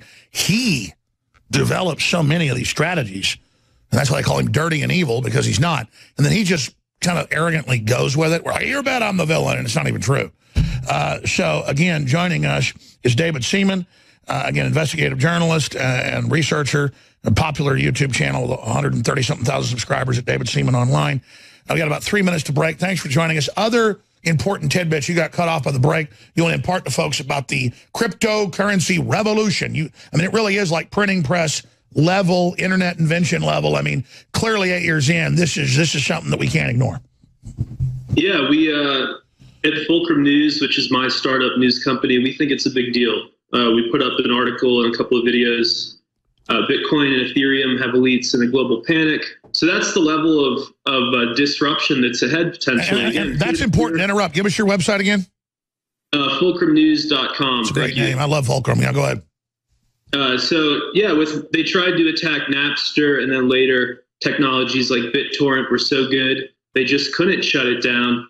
And here, Bitcoin might be the same way. Certainly, everybody has tried to attack it. The media, Reuters and the AP, which are controlled in part by the Rothschild family who invest in them. Whenever there's a pullback in Bitcoin, they always focus on that. And they don't focus on the fact that overall, the thing is up more than 50,000%. Some of its biggest competitors. Well, sure, and look how the Rothschilds own the main carbon exchange as well, and the Economist magazine, NM Rothschild, you name it.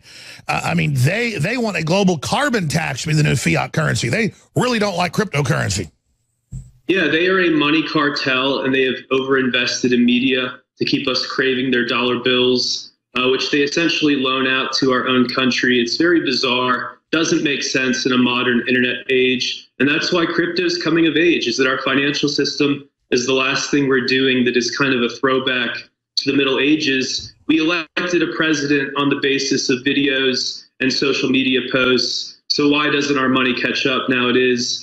But again, for people out there, final point to remember, please store your own coins. Once you learn enough about Bitcoin or about Litecoin or even Ethereum, take the extra step to learn about cold storage, store it yourself, because even though Coinbase is a good business, in my opinion, part of the ethos of crypto is you hold your own money. You don't trust Coinbase to remain good people and to not be compromised in the future. One of the crew wants to pop in just real quick and ask you a question. Go ahead. Hey, David, longtime investor here. I've been curious about whether or not it'd be worth it to hold on to cryptocurrency or sell it off for cash, because the whole point of this is it's supposed to take place of U.S. dollars someday. What is your advice on that? Yeah, I can't give financial advice in terms of whether or not cashing out now would be ideal. I can't tell you if it's going to go up in the future, but I can tell you personally, the little amount of Bitcoin that I have and the lot of Ether I have, I only want to sell it when I can buy something in that currency. Until then, I'm mostly holding. I have an income. This is, as Alex said at the beginning, it's still speculative. It's still risky. We're out of time, but Connor, that's a great question. I would do a mix of it, and that's how you do it in investments normally. David Seaman, thank you so much for talking to us about the revolution of cryptocurrency. A lot of really thought-provoking points that I needed to ask because I want to know. We'll be back. Stay with us. We're going to Catherine Austin Fitz, used to head up the Department of HUD for the Clintons, big insider exposing them for 20 years. We're going to get her take on what's happening with the economy, what the globalists are up to, and more here in just a moment. Mika Brzezinski, the article's on INFOWARS.com right now, has come out in a vicious attack against the Trump family. Well, I'll tell you what, let's just hear it directly from her own mouth. I want to know how she does that, and where the chief of staff is, and where anybody else in the White House is this morning, or where they were after that tweet went out yesterday. The president should have taken it down. The president should have apologized if he didn't take it down. He should have apologized for hurting Senator Kirsten Gillibrand's feelings at the very least. But he should have apologized for being a sexist pig, for sexually harassing on Twitter, for using sex to denigrate women. And again, I mentioned yesterday, the president is obsessed with women, especially some women, especially women who go on television and have a voice, or especially women who serve in Congress or in the Senate who use their voices. Any woman that stands up against him, he is obsessed. And again, the headline is up on INFOWARS.com. I'll play more of it in a minute. Brzezinski attacks Trump's wife and daughter for not calling out sexist pig president. So you got this bullying thug, daughter of a war criminal, married to this creepy psycho Joe, up there just upping the vicious rhetoric and vitriol to 11, to use a Spinal Tap example. And she's there bullying the family, saying, call out your pig father. Your father was the pig. Your father's system's coming down. You are a evil pig. I know people that know her behind the scenes and have been on the show. They say she literally is so hateful. Everyone's completely scared of her. She won't even talk to anybody. Joe Scarborough is a kept creature, kind of like a salacious crumb that sits on Jabba the Hutt's lap. And I don't mean fat-wise. It's just salacious crumb sat on Jabba the Hutt's, belly. And so let's just finish up with it. But the article is on INFOWARS.com. Here it is. Any woman that stands up against him, he is obsessed with. He has some special problem with women. And the women around him, his wife, who has a platform against cyberbullying, that's a joke. That is the saddest thing I've ever seen in this White House, ever in my life. I'll stop right there. His daughter, who... Hold on. There's no proof of any of this with you people. I mean, it's your husband that had to leave Congress after a dead intern female was found with her brains bashed out, Mika. And the police wouldn't release the autopsy report. Okay? So you're up here saying all of this and saying he's attacking women with no proof, lady. You're the Democratic Party that covered up for Bill Clinton. Here it is. We'll finish up. In my life. And his daughter, who came to Washington to work for the president and develop a platform for women, go home. Go home. You're doing nothing if you stand by this let's president. Stop again. The stock market's back. People can pay off their college loans. The economy, they're trying to kill the economy coming back. Go home. Go home. There's no place for women in the Trump administration. Just loaded BS. It's mainly Democrats had to pay off all that stuff in the sexual harassment. Let's continue. We'll go to Catherine Austin Fitz. If you stand by this president, and you should think of the country rather than your brand. And I'll tell you right now, Sarah Huckabee Sanders, I feel sorry for you. I've started a support for Sarah, and get your mind out of the gutter. I seriously support you in your quest for truth, in your quest for let's pause again. Sanders said that this woman in Congress saying horrible things would have done anything previously for Trump to give her campaign money. Saying she'd do anything doesn't mean sex. Get your mind out of the gutter. It's you guys that got your minds in the gutter. It's, again, pure projection by a dying, corrupt ruling class. Here we go. In your quest for love of country, because you haven't made it there yet. And I'm not just talking about the women and the... These are the globalists wanting to get rid of our country, our sovereignty, our middle class that Trump's trying to bring back. And they're telling us that we're not patriotic, like the FBI agents that made up the PP-Gate dossier kept saying they're so patriotic, but how much they hate Americans. And they hate flyover country, and they hate bitter clingers. Projection. Everything she says is her. Here it is. The White House, I'm talking about the entire White House, all the men around this president. Do you really go home to your wives and daughters and say this president knows what he's doing? This president stands up for women? Do you really do that? Your wives... Hey, Mika, you supported the Arab Spring and ISIS and the al-Qaeda forces, enslaving hundreds of thousands of women, killing tens of thousands, cutting their genitals off, putting them into sex slavery. I mean, you really support Hillary that supported pedophiles? And actually fought for him in court? I mean, really, Mika? Really, Mika? What a joke. Back to her. Do that, your wives should kick you out. Here's Steve. Again, they are trying to create a rebellion within everybody's houses against each other with some harpy sitting up there like a buzzard perched at the failing MSNBC. Let's finish it. She doesn't have a difficult job. She has an easy job. Tell the truth to the American people. She's an assistant to the President of the United States. She swore an oath to the Constitution of the United States, which she disgraces every day as she serially lies hour after hour after hour every day. And it bears mentioning, just for a moment, how abnormal this is. The assault, the constant assault on the dignity and the majesty of the office of the President of the United States. And this is exactly the reason the President of the United States is not welcome in the United Kingdom. Because his presence standing next to Her Majesty the Queen. The Queen? So they're literally saying there's an assault on women because we had President Trump. The very group in the WikiLeaks trying to cause a race war. So they tried race war, they tried Russiagate, now they're moving on to men and women killing each other. We're going to have Catherine Austin Fitz riding shotgun with us throughout the hour. Roger Stone's going to be popping in. So we'll have a three-way going here where we're all discussing things. They'll probably say I meant that sexually. That's how their minds are dirty. I like think about Mika Brzezinski. We'll have three people on, like a three-way on the phone. But they'll probably make that something in the news here, like I I mean, there's no end to it. Like, that lady do anything for campaign contributions. You know, he always talked about the people wanting to, get campaign contributions. Like, he'd say on the thing, these senators here used to beg me for money. They'd do anything for money. He didn't mean to have sex with those men. He didn't mean that there. Catherine Austin Fitts, Solari.com, you're amazing. Magazine is here in my hand. Your great work. I'm not going to go over all your work at the heading up HUD, $300 billion in financial assets you manage, but you're a big dog in the whole fight. And so you're an expert on this. You're bipartisan patriot. What do you make of just all the insanity going on? Well, I think, Alex, a lot of it is a distraction. We launched a report and a website in September about $21 trillion missing from the Department of Defense and HUD, working in partnership with a group of scholars led by Dr. Mark Skidmore at Michigan State University. And Dr. Skidmore did an excellent interview on December 3rd that really went viral about the $21 trillion missing. That's $65,000 per person in America. So for a family of 4 or 5, you're talking about $250,000.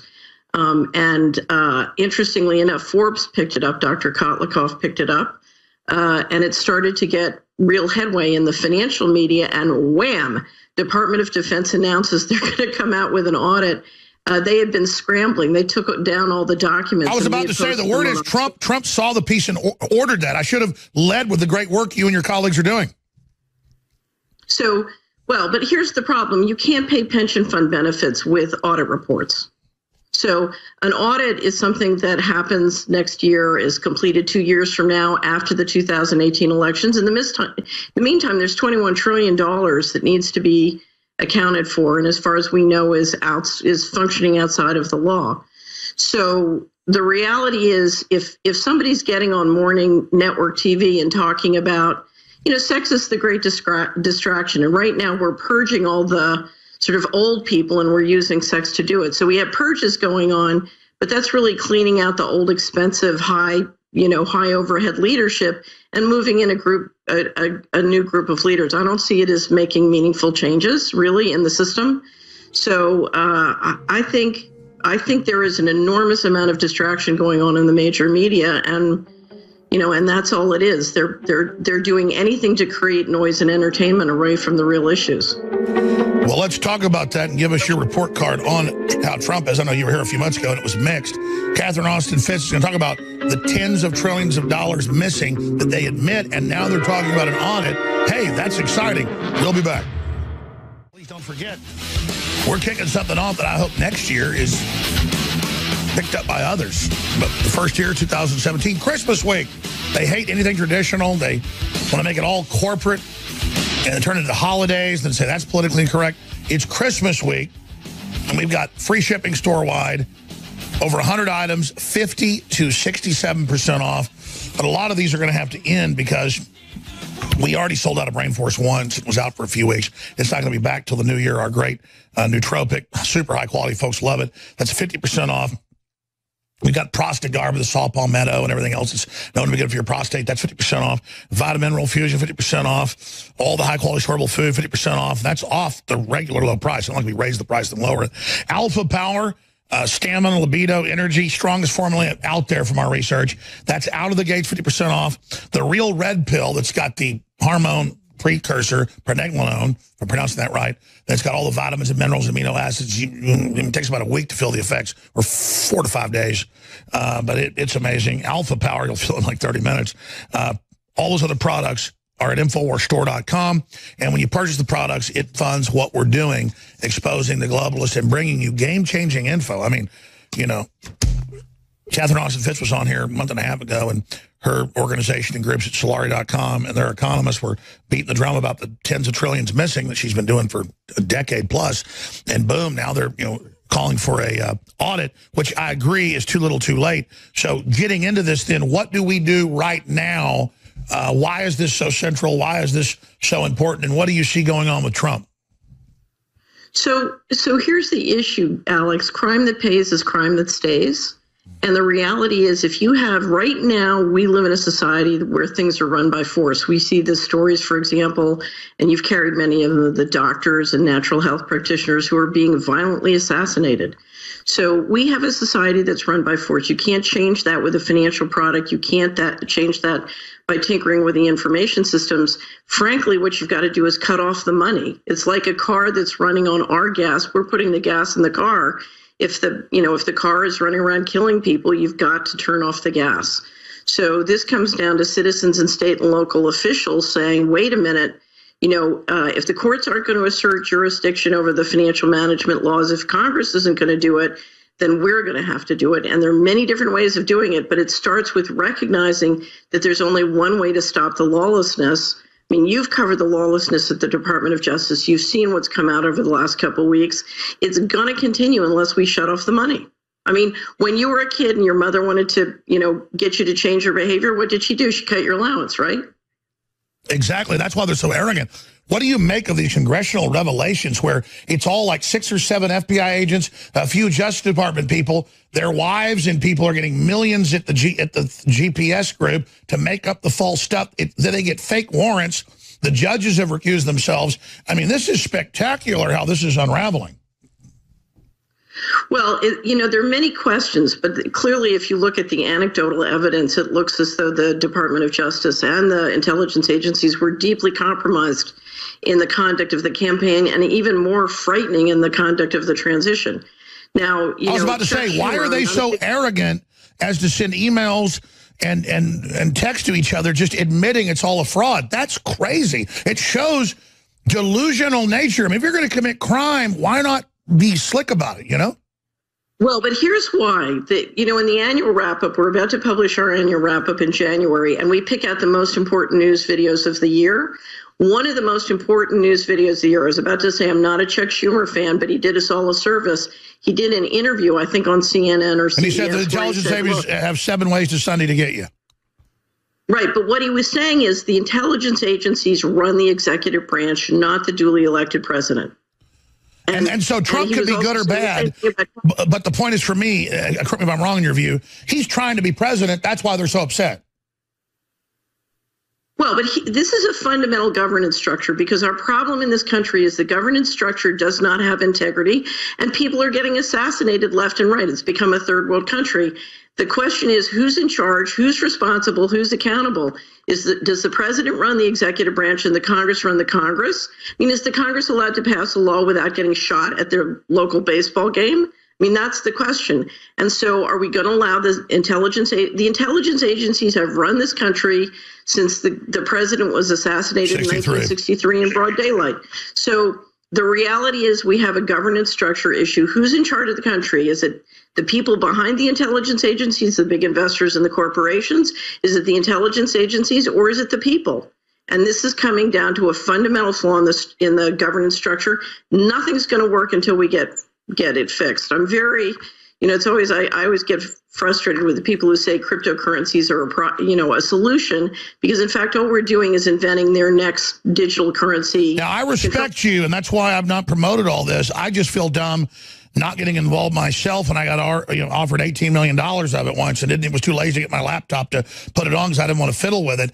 Just because I'm not, I'm not into things like that. Because once I get into securities, then I obsess on it, and want to know all about it, and then I don't have time to do a radio show and try to figure out news. You have to, choose who you're like Bob Dylan says, you got to serve somebody. I serve the news and information warfare, not financial stuff. I have experts like you on. But what are the issues with now these cryptocurrencies being so gigantic? What are the problems?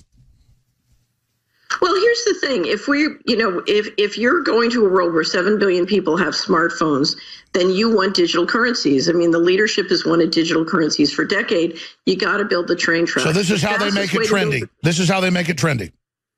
Right. So here's the thing. I could try and hire all the top software developers in the world and all the top hardware guys in the world and pay them a fortune.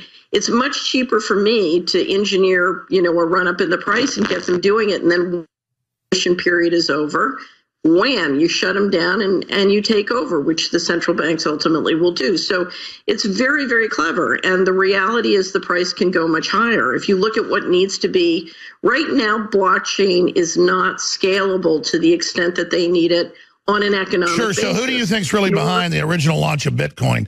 You know, I know Max Kaiser's a nice guy. I know he's been involved with some of the Soros sons, and I'm not saying he's a bad guy. I'd like him to come on and answer those questions about that. Hopefully he will soon. But that's been my concern from the beginning. So, I can't tell you, but ultimately the people who most want this system, and you did the premier interview on this, is that it's the bankers who want a chipping system. And you did the interview with Aaron Rousseau, where right before he died, Aaron decided to tell all and explained, what the plan was and how the chipping system will work. Well, you're going to get there a lot faster if you get everybody inventing. And as I said, the market's so small and so the ownership is so consolidated, it's very easy to manipulate this price up. And the question for a lot of people listening to this is they're looking to make money on the speculation. How far does the innovation period run? How high can they take the price? No one knows. It's a political question. This could go on for quite a while. You need to bring a lot of people in because you've got to get the transaction system more secure and figured out. And two, you've got to figure out how to take blockchain globally, again, in a way that's economic. Exactly. You got to get stores everywhere accepting it. And that's why we all got offered the money. Hey, 5-6 years ago, hey, Alex, take it on your store. Here's some free stuff. And I'm just like, do I want to sell my soul for $18 million? But then I think maybe it's a good thing. Maybe it's not a bad thing. Maybe maybe I should. I mean, again, I'm not normally somebody that vacillates. But on this, I'm kind of looking at both sides because I don't know. But Catherine Austin-Fitts has never steered us wrong. We'll be back with her on the other side with more, and Roger Stone with Breaking Intel. I'm Alex Jones, your host. Coming up here in just a few minutes, Roger Stone, who first called for a special counsel to investigate the fake Mueller Clinton crime family investigation of Trump for Russiagate. That's now openly being pushed by Congressman Jim Jordan and many others. Boy, when he first talked about it 2 months ago, they acted like he's ridiculous. You can't do that. The Democrats attacked within hours when he said that on the show because they're afraid of it. Roger Stone coming up in a moment. But finishing up with Catherine Austin-Fitts of Solari, ladies and gentlemen, an amazing website, Solari.com, amazing quarterly report by Catherine Austin-Fitts calling for the investigation of the missing trillions in the Pentagon and more. It's now starting to happen. No, it's not as much as she'd like to see, but it's in the right direction. Catherine, in the few minutes we have left, what are other tidbits, predictions, angles you'd like to bring forward on trying to restore the republic, trying to restore jobs, trying to restore a future? So one of the reasons I think that the Bitcoin, the growth in Bitcoin and the growth in the price is going to continue for a while, Alex, from what I'm seeing, Bitcoin is the laundry of choice to finance a world of activists coming into the 2000 election and doing a lot of the divide and conquer. When you talk to the activists who are doing all this crazy stuff, they're all financed with Bitcoin. I saw a presentation not long ago in September by an activist who's basically traveling the country, planning on running for president in the Libertarian Party, promoting a rape of Russia plan, exactly the same plan that the intelligence agencies, did in Russia after the wall came down, something that would devastate, Russia, the population dropped 10 to 20% overnight as a result of literally people starving to death. And if you look at what was being promoted, it would be the same thing. It was very funny. I got back and did a report, and one of my favorite colleagues said, oh, this is Hitler's wet dream, an infinite amount of free money to finance armies. So I think this is, if you look at who is being financed. You're saying Bitcoin is a globalist black ops weapon. It's many different things. It's many different things. So I'm not saying this, but if you look at coming into the 2018 election, whatever the laundry is being run by Bitcoin, I think they're going to have a tremendous impact, and we need to understand that if we're going to push back. But couldn't Pandora's box get out, if you're correct? And couldn't this end up with things like it being used for good? People going direct, peer-to-peer instead of through middlemen? Sure. Anything can. But remember, we're talking about a financial system and an information system that has no integrity. So no financial system can have integrity when the governance system doesn't have integrity and is run by force. Well, my gut, as everybody knows, the last 6-7 years was even if it's legitimate, they're going to grow it up. They're going to let it be Wild Wild West, and they're going to come take control of it. We'll have our global digital currency, and we've already created the pathways. People have already adopted it, not fearing a global digital currency as Big Brother, but thinking it was avant-garde. Catherine Austin Fitts, always thought-provoking. Solari.com. Thank you for spending time with us. Thank you, Alex. Have a great day. You too. So many people say to me, they go, Alex, last hour you were up there promoting cryptocurrency, and I do want to start dabbling in it and learning. So it's so important. I better figure it out. That's what's happening. It's like if I go take a boxing class, doesn't mean I'm going to go be a heavyweight boxer or whatever. I'm admitting I'm not an expert. I know more than most people because I've studied the generalities. But I'm going to start doing some investment and some studying and having more guests on because it can't be ignored. And then I'm going to have guests on that are anti-crypto. I'm going to have people that are pro, because that's what we do here. We actually try to figure stuff out, and then we remember and watch who's been accurate, who's been on target, who do we trust, who's got the savvy, the gravitas. Now, one of those people is Roger Stone. It is ridiculous how much he predicts, how much he breaks, and he doesn't get fed an idea. He develops most of them on his own. Sometimes we develop ideas together, but 9 times out of 10, he's got a big idea about politics, and that's why he's so respected and feared in Washington. Believe me, I've been there with him. I've seen it. It's amazing. These bigwigs, he thinks he's a rock star, and that's why the left's so scared of him, blaming him for everything. The women that came out against Franken, they said he made it all up, even though Franken admits it because he first broke it here. Well, he had a Fox News source, but he was the first guy months ago to go, a special counsel. You can't fire Mueller now, because they're going to spin that, a special counsel that will expose him. Well, some say, well, let the Inspector General do it. And it seems like they've been pushed into that now, so a lot of great stuff's coming out. These hearings were sensational. I mean, the whole house of cards is coming down. It was all fake. For me, it's money paid by the Justice Department head of the Russia investigation to his wife. When they gave $2+ million, it's to his wife that got hundreds of thousands that we know of. I mean, just right there, this isn't just conflict of interest. This is looking to me criminal. Nobody's pointed that out yet. But so what does he think now about this? Because here it is. Here's Jim Jordan, who's asking the toughest questions along with Trey Gowdy. I got to say, he's asking the toughest ones. Such a fan of this guy, saying exactly what Roger Stone's been calling for 2 months. Here it is. This is unbelievable. So what's it going to take to get a second special counsel to answer these questions and find out, was Peter Strzok really up to what I think he was? I think it's important to understand, Congressman, we have... That's enough, because he's General has... Roger Stone, what do you make of this? What's the next big shoe to drop? Well, Alex, Rod Rosenstein certainly proved to be the artful dodger today under relentless probing from Trey Gowdy and Jim Jordan and Matt Gaetz.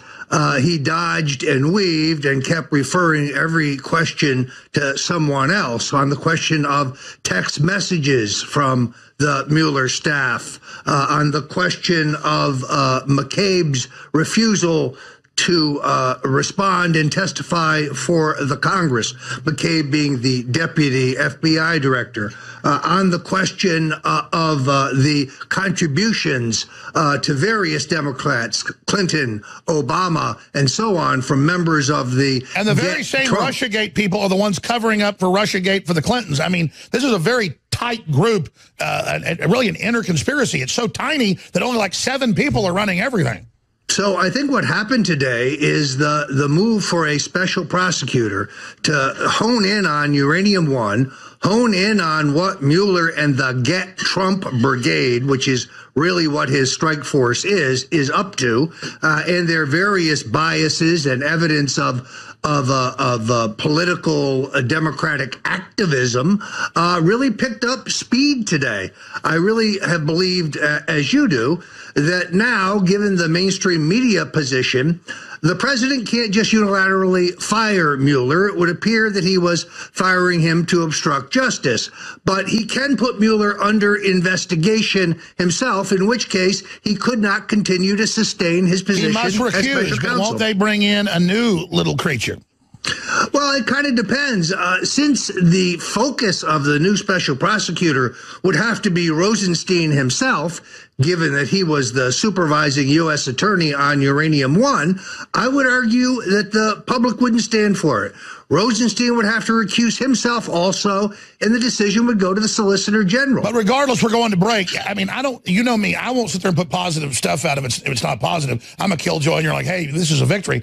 They are falling apart. They are scared. They are panicking. So they're changing the subject to Me Too and Roy Moore and you know, special hearings on Trump. I mean, they are really moving away from the Russia fable. All of their bias, all of their prejudice, all of their true motives have been exposed in the last 10 days. It is incredible between the rogue FBI agent, the text messages, all their dirty laundry is out there in public, and the American people are getting it. They are definitely getting it. This is beyond any Perry Mason show. These three congressmen you mentioned, it's so riveting. It's like beyond a movie. I'm like on the edge of my seat, and they're just devastating them. And it's so good to see congressmen not being wimps, but being strong and being informed. Well, and the other guy, frankly, who's been terrific is Senator Chuck Grassley, who has got this thing by the horns and is in full forward charge against the deep state. Well, just like Jordan said last week, more's coming out. Let's talk about the next shoe to drop, because I know you and I both know some of what's about to drop. I don't know how much we want to get into here, but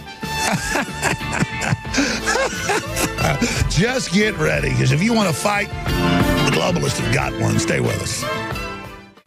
We're watching the whole globalist system go down right now. It doesn't mean, again, we're offering some utopia on the other side, but I was already thinking this morning. One of the crew members said, we don't want to die on this Roy Moore Hill, which is a military term about this is not the hill for us to die on. It's not a bridge we got to take. It's not a fortress. It's them throwing everything they had at it, problems with the candidate, a perfect storm. They're trying to make this a bellwether of Republican losses so that the House and the Senate get taken in 2018. I don't think that's going to happen. But I'm going to get Roger Stone's take on that. I remember Roger privately agreeing with the president months ago saying, you know, boy, we could have done something better than this more. But we saw it as a Tea Party victory that the Republicans wanted Luther Strange, and we got this. The question is, would have Luther Strange have won? Matt Drudge came out and you know, said, hey, sometimes stuff's just a little too much. But we also saw fake polls showing him losing by 10 to 15 points. That creates a bandwagon effect for Jones. We also see them saying they're going to expunge the records of the voting unprecedentedly the day after the election. So my gut tells me, after seeing all the election fraud, that there was some serious fraud here, that they didn't count most of the military ballots, and he only lost by half a point. But again, die on that hill. Does the recount have any chance? I haven't asked your opinion on this, Roger. What do you think really happened in Alabama? Well, Alex, first of all, I think it's important to understand how we got here, because the president essentially, I think, was misled into making a series of bad choices. The way Alabama's primary system works, there is an initial primary in which there were not 2, but 4 candidates. Luther Strange, the Attorney General who'd been appointed to the U.S. Senate in a dirty deal with the outgoing governor who was on his way to prison. Luther was supposed to be investigating him. Instead, he was importuning him for an appointment. Congressman Mo Brooks, who, although friendly with Steve Bannon, was a never Trumper during the 2016 race. Dr. Randy Brinson, who appeared here at INFOWARS, an early original Trump supporter and former chairman of the Alabama Christian Coalition. That's who you thought would be really the best. I thought he would be the strongest candidate. And then Roy Moore. Now, of those, only Brinson was a Trump supporter. But every time Dr. Brinson was able to find substantial financial support, Mitch McConnell and the boys at the Senate committee would mobilize and cut that money off. The president was told by his advisors that this was a 2-person race and that he had to choose between Luther Strange and Mo Brooks. That was never true. And the president was kind of shocked when suddenly a judge he had never heard of won the nomination. Now, I'm a libertarian, as you know. Roy Moore was never my cup of tea. On the other hand, I didn't want a liberal Democrat in that seat. Now, in essence, I think we have avoided a whole new controversy, because I can tell you directly, if Moore would have gotten in, they were going to make a canard out of it, a red herring. It was going to be really add to the whole Me Too hysteria. Even worse, the Mitch McConnell and the Senate Campaign Committee had investigators in Alabama this past week digging into Judge Moore's personal finances, seeking to prove that he lied on his financial disclosure forms, a felony that would certainly prevent you from being seated in the Senate. So they were ready had he won. Frankly, I doubt the judge would ever have been seated. So you think we dodged a bullet here? I really do. Now, here's what I would do if I were the president. Right now, I would call Doug Jones and I would invite him to the White House. Doug Jones has to run in Alabama in 3 years. Alabama is not and will never be a liberal state. And so if he's smart, he'll make a compromise with the president.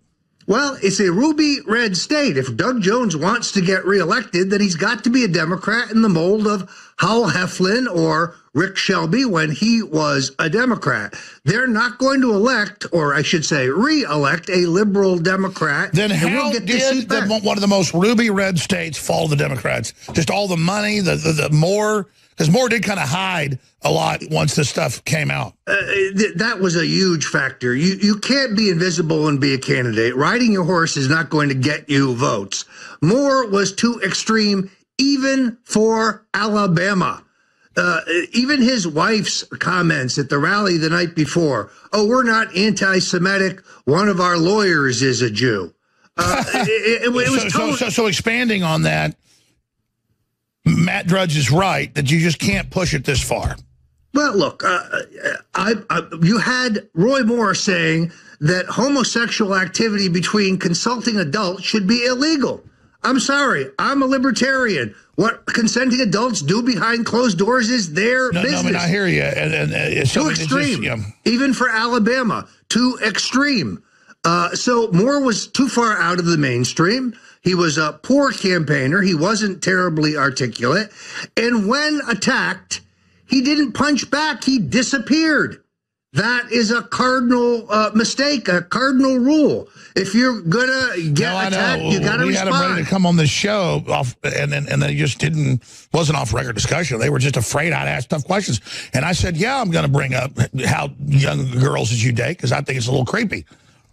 But well, I was going So they passed up the opportunity to be seen by millions of liberty-minded voters and thousands of them in Alabama. It was an inept campaign, a poor candidate, and unfortunately, the president was pushed into a series of unfortunate choices. All right, let's shift gears here.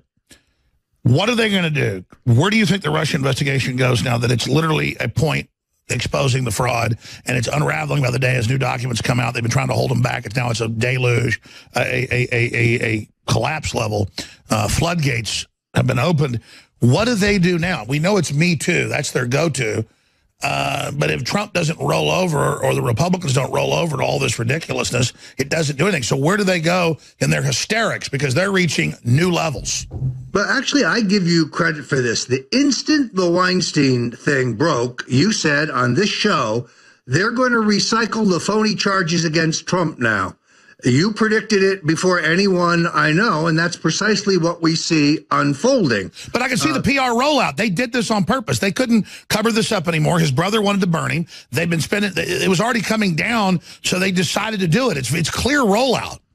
But what I think the answer, Alex, is, as I told the New York Daily News and the Washington Times this week, and Vanity Fair, I still believe that the only two people on the planet who don't realize that Mueller is going to bring a charge of either obstruction or perjury against the president are the president's two lawyers. Now, it's very important to understand that Ty Cobb, one of the president's two lawyers, does not work for Donald J. Trump. He works for the Hold on, stay there. You're hosting the fourth hour. I'm going to co-host part of that. Stay there. We're going to come right back in a moment and break all this down with the one, the only Roger Stone. I'm Alex Jones. I want to just thank you all, the listeners, thank this crew, thank the sponsors, thank the networks, thank everybody for being here. I just want to say that because it's so incredible we're even on the air with all the tribulation that is going on.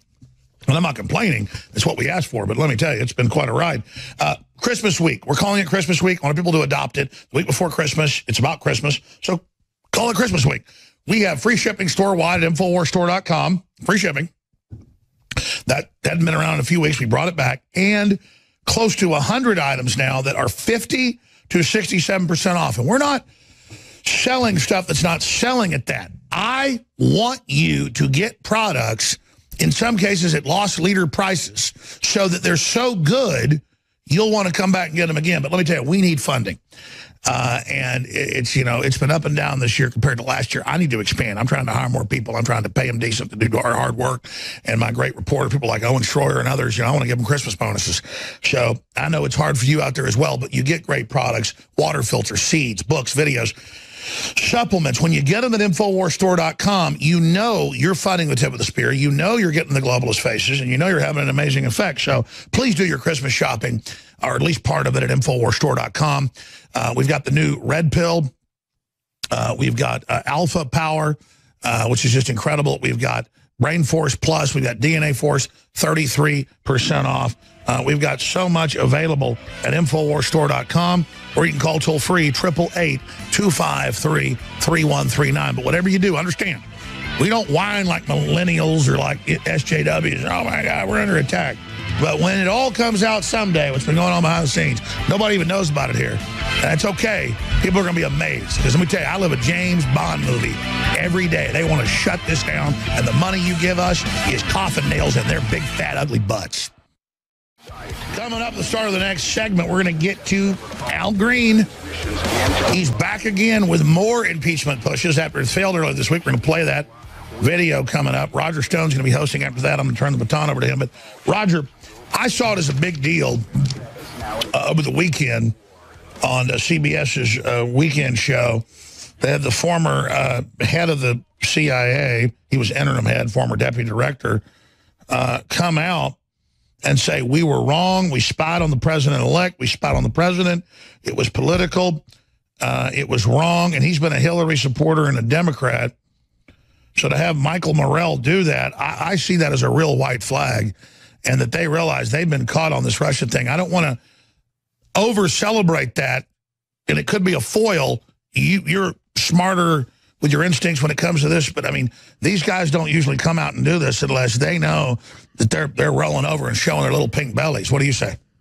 Well, the evidence is now so overwhelming. You know, the FISA court handed down these documents in November that showed that the NSA under Obama essentially conducted political espionage on 30,000 Americans. You may remember when Judge Napolitano reported this at Fox, that the president had been surveilled. They said it was insane and fake, and then he'd been fired, or he'd been, and he'd just gone on vacation. It wasn't true. Plus, it's all been proven correct.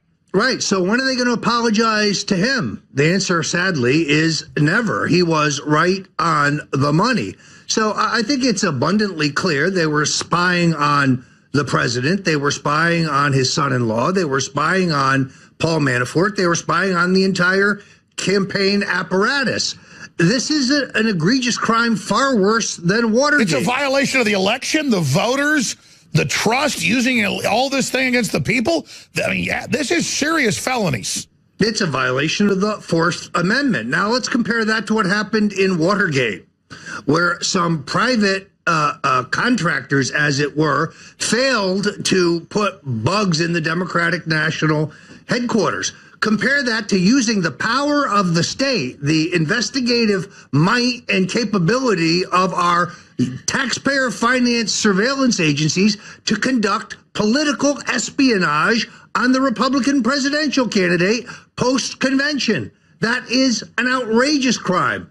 Clapper, Rice, Brennan, Rhodes. And that's my next question. Where are the indictments? I like to laugh at it, but it's actually scary that they're this hubris-filled and arrogant and crazy, and to be sending emails and text messages bragging. I mean, these people are insane. It's brazen is what it is. And if we had an attorney general who was awake, it's also criminal. By the way, you've been harping on this forever, and rightfully so, but I got to agree with you now. Sessions has been compromised. What in Hades is going on? No, Rod Rosenstein is the de facto Attorney General of the United States. I don't know whether Jeff Sessions, who I think was a very good man in the Senate, I don't know whether he's compromised. I don't know if he is manipulated. I don't know how he is being controlled. But all he seems to care about is a crackdown on state legalized marijuana in the 29 states where it's been legalized. He is literally the sad caricature of a 1940s boss hog now. And I used to love him for leaking stuff about immigration and things. He was a good senator, but I don't know, Alabamans are mad at him too. I mean, he needs to go.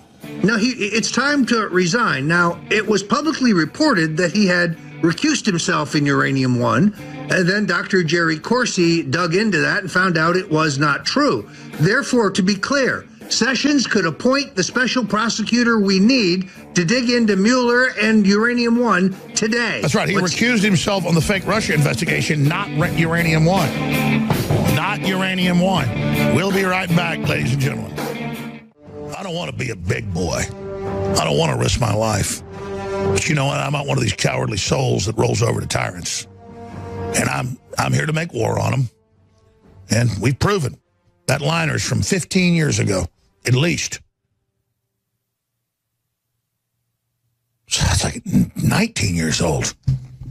Crashing through the lies and disinformation. Can we play that liner one more time? Because that's been around since at least 1999. So I guess that's like 18 years. And that's what we do. That's what you do. We have, like if we were fighter races, we've got the decals all down the plane of what we shot down. And you did that too. Our victories are your victories. And the plane is like covered with our shoot downs. The number of tanks we bombed, the number of bridges we blew out, the number of other aircraft we took out, the number of buildings we strafed. I mean, it is ridiculous, the body count politically. But we're firing Americana, which they want you to forget about and act like it doesn't exist. We just dug up Excalibur. It's not even us. Like, whoa, what's this thing? Free market, success, decent things. And I get mad at myself, not the crew, because I don't see us as that important like INFOWARS.com, NewsWars.com. This has been out, I've learned, for over an hour and a half, and I hadn't refreshed INFOWARS.com. My fault.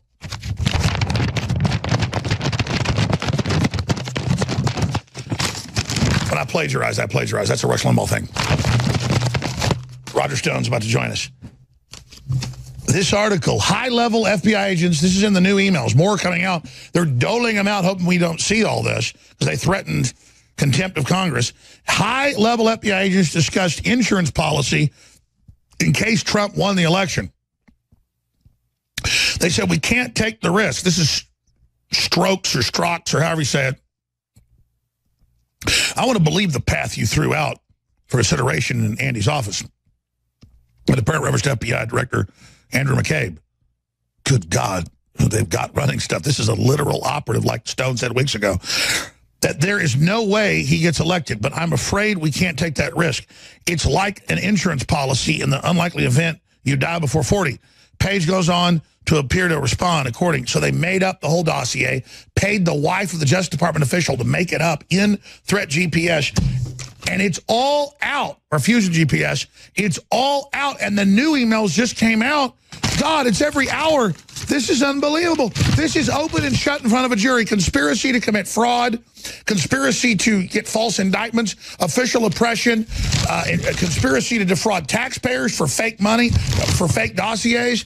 I mean, Roger Stone, this article, everybody listening has got to tweet this out at Real Alex Jones. They've got to tweet it out, Paul Watson. We just got to go crazy. I just cannot believe that this is coming out. I mean, you add this to everything else, Roger. This is beyond sensational. This is an extravaganza of evidence. No, Alex, it's the drip, drip, drip of Chinese water torture. They are dying the death of 1,000 cuts as their lies and their partisanship and their true plans and motives. Because they thought Hillary would get in. So the dumb people are on the official FBI email talking about the criminal actions they're involved in.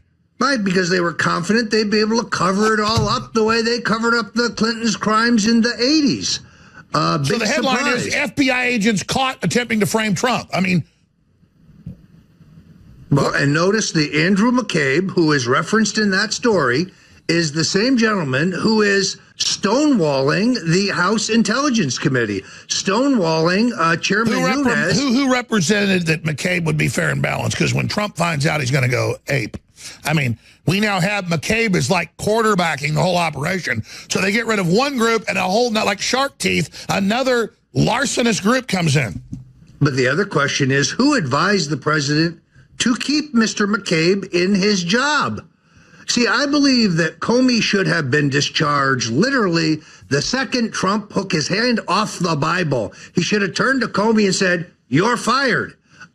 For whatever reason, they did not do that. There was never any house cleaning at the FBI. There was never any house cleaning at the DOJ. So what you have in this administration is Trump appointees at the very top. And once you get to the second and third levels, it's an army of Obama apparatchiks. And there's never been a house cleaning. But, I mean, the overreach, they've been caught. This is spectacular. I can't imagine with the drip where this is going. Because you said the American people are paying attention. They're awake. They're getting it. I mean, they have been caught in the most classic kangaroo investigation. Will Mueller still have the huevos to have his swamp jury, his swamp grand jury out of D.C. indict the president when he is a literal Russian agent, Mueller?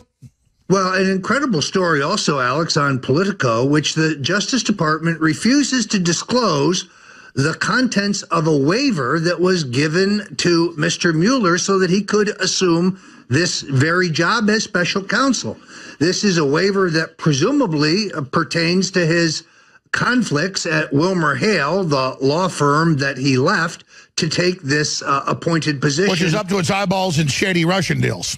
Among other things. Now, Tyler Nixon, the young activist, California attorney, and investigative reporter who's going to join us later on The War Room, has determined that Mueller is, while a member of the California bar, he is now inactive.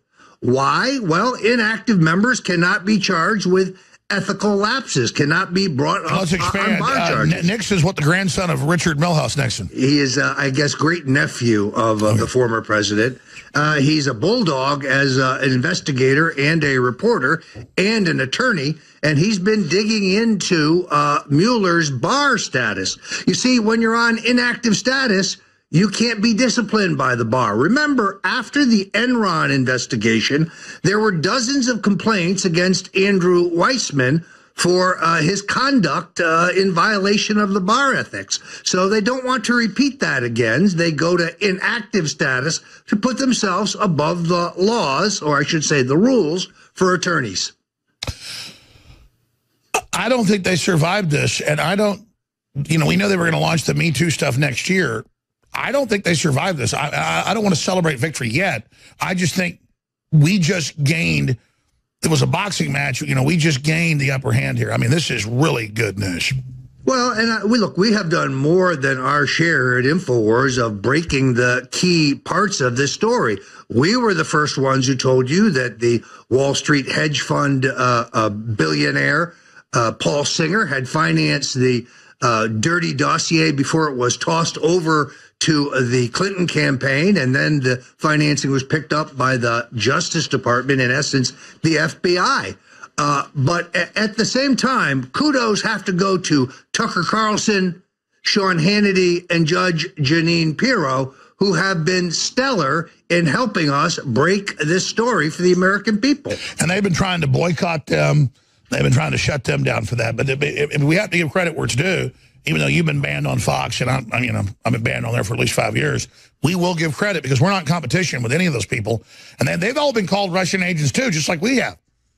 They are all patriots, every one of them, and they're friends, and they have done extraordinary reporting in the last 10 days, helping bring this to let me ask you that question going to break. Fox got really bad during the Ailes coup and was really bad till about 2 months ago, and suddenly it got better, and now I guess they realized that they couldn't hold back the truth. Now they're hardcore. What happened? Well, you can still go see No, they're still bad people, but I mean, comparatively, it was bad, really bad a few months ago. I think that it just appears better to us because the big stories that they are helping develop and break. An incredible story in the New York Times, by the way, last weekend, that Judge Jeanine went in to brief the president on Mueller's conflicts, and General John Kelly told her, "You're not helping here." Extraordinary. General Kelly, you're not helping here. We're trying to roast this guy. We were walking him down the plank here. Don't tell him we're walking him down the plank to a bunch of tiger sharks. Roger Stone's taking over on the other side. Please support the InfoWars. Free shipping store-wide. It's going to have to end the next few days, and 50% off. It's got to end. A lot of stuff selling now, but we need your support, so get the products. All right, we're back live. Roger Stone's about to take over. I mentioned Al Green, and again, they're just getting everybody conditioned that impeachment's okay. He introduced it last week. Barely got any co-sponsors. Well, he's back. This is yesterday afternoon. He's back because, you know, we can't have the recovery and all the great things that are happening. I mean, if Trump wasn't delivering or fighting to deliver, then I'd abandon him in 10 seconds. But it's not that the president's patted me on the head a few times. It's that this is real. We're returning power to America. Does it mean we're executing perfectly? No. But he's bringing power back to be the president. Catherine Austin Fitts said that last hour. Or earlier this hour. That's what's happening. Here's that clip. We'll get Roger Stone's take on it.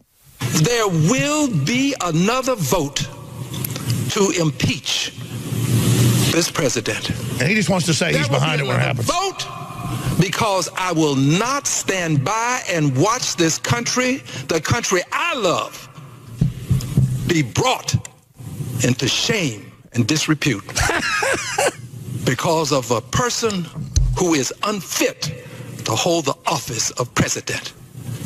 Mr. Speaker, history will judge us all. I'm sorry for those who find that this is unacceptable and unbearable. Look how disingenuous this guy is. I'm sorry. But the country is greater than we are. Government of the people, by the people, is greater than we are. Maintaining and saving the republic is greater than we are. Hit pause. It's the Democrats, the Republican leadership creating globalism, killing our sovereignty, killing our prosperity, and it's all coming back. And then they sit around and act like Trump did something bad. It's just, I don't know about this country. Because it produced so much wealth, it's produced lazy, stupid people like Al Green who get elected and go to Congress. He lives here in Texas. He sees how our economy's growing. Others are falling apart. He doesn't care. He wants to pass everything like California and just follow what he's told and try to impeach the president and build this up. What a buffoon. But he doesn't care because guys like him think mainstream media matters. Let's finish the clip. In one sense, but in another sense, it really is who we are. I have a tie on that says, we the people. We the people. We are the ones who can make a difference. There will be another vote. I yield back the balance of my time. This is a guy literally for TPP, literally for selling our country out, bringing in unvetted jihadis. And then he talks about the republic and saving it when they bash the American flag. The Ninth Circuit bans wearing it in schools in a bunch of states, California, you name it. They call it flyover country. They say they hate it. They put out clips saying they hate it. They have liberal comedians saying, oh, my boyfriend had an American flag. I couldn't believe it. It's so horrible. I mean, these are like space aliens in America. They're so whacked out, but now suddenly they're wearing American flags. What do you make? What do you make of this, Roger Stone? Well, Alex, I got to be honest with you. I liked Al Green much, much better when he was singing R&B and gospel. Who can forget his fabulous song, Love and Happy? Oh, it's not the same guy. I'm sorry. Look, the guy's a carny barker, but this is part of a strategy. This is to get the words Trump and impeachment into a headline to begin to condition people. There's no doubt in my mind that this is a two-part act. First, they get Mueller to trump up some phony process-oriented charge against the president, perjury, obstruction, both in connection with the firing of Comey. Then, if the Democrats take the House in 2018, well, then Mr. Green's dream will be fulfilled. We have the excuse, the rationale for impeachment. The only people on the face of the planet who don't seem to understand this are the president's lawyers. And that's why I played it, because the president's lawyers get into that. Well, they're looking at Al Green and they're saying, oh, this guy doesn't have the votes. They don't understand that this is just an early salvo. Now, this is very important. Although Mr. Dowd, John Dowd, works for the Donald J. Trump personally, Ty Cobb, who I guess got his name from a baseball player, works for the office of the president. That means that none of his communications with the president are privileged. That means that Mueller can question him, can demand his notes and records. I think this is reckless, to say the least. But the president, as recently as last night, told someone I spoke to that he is expecting a letter imminently from the special counsel clearing him of any Russian collusion. I don't know any savvy observer in Washington who believes that that's about to really happen. And I still believe the president's lawyers, who are outgunned and outmanned by the vast Get Trump squad employed by Mr. Mueller at taxpayer expense, is slow walking our president to the gallows.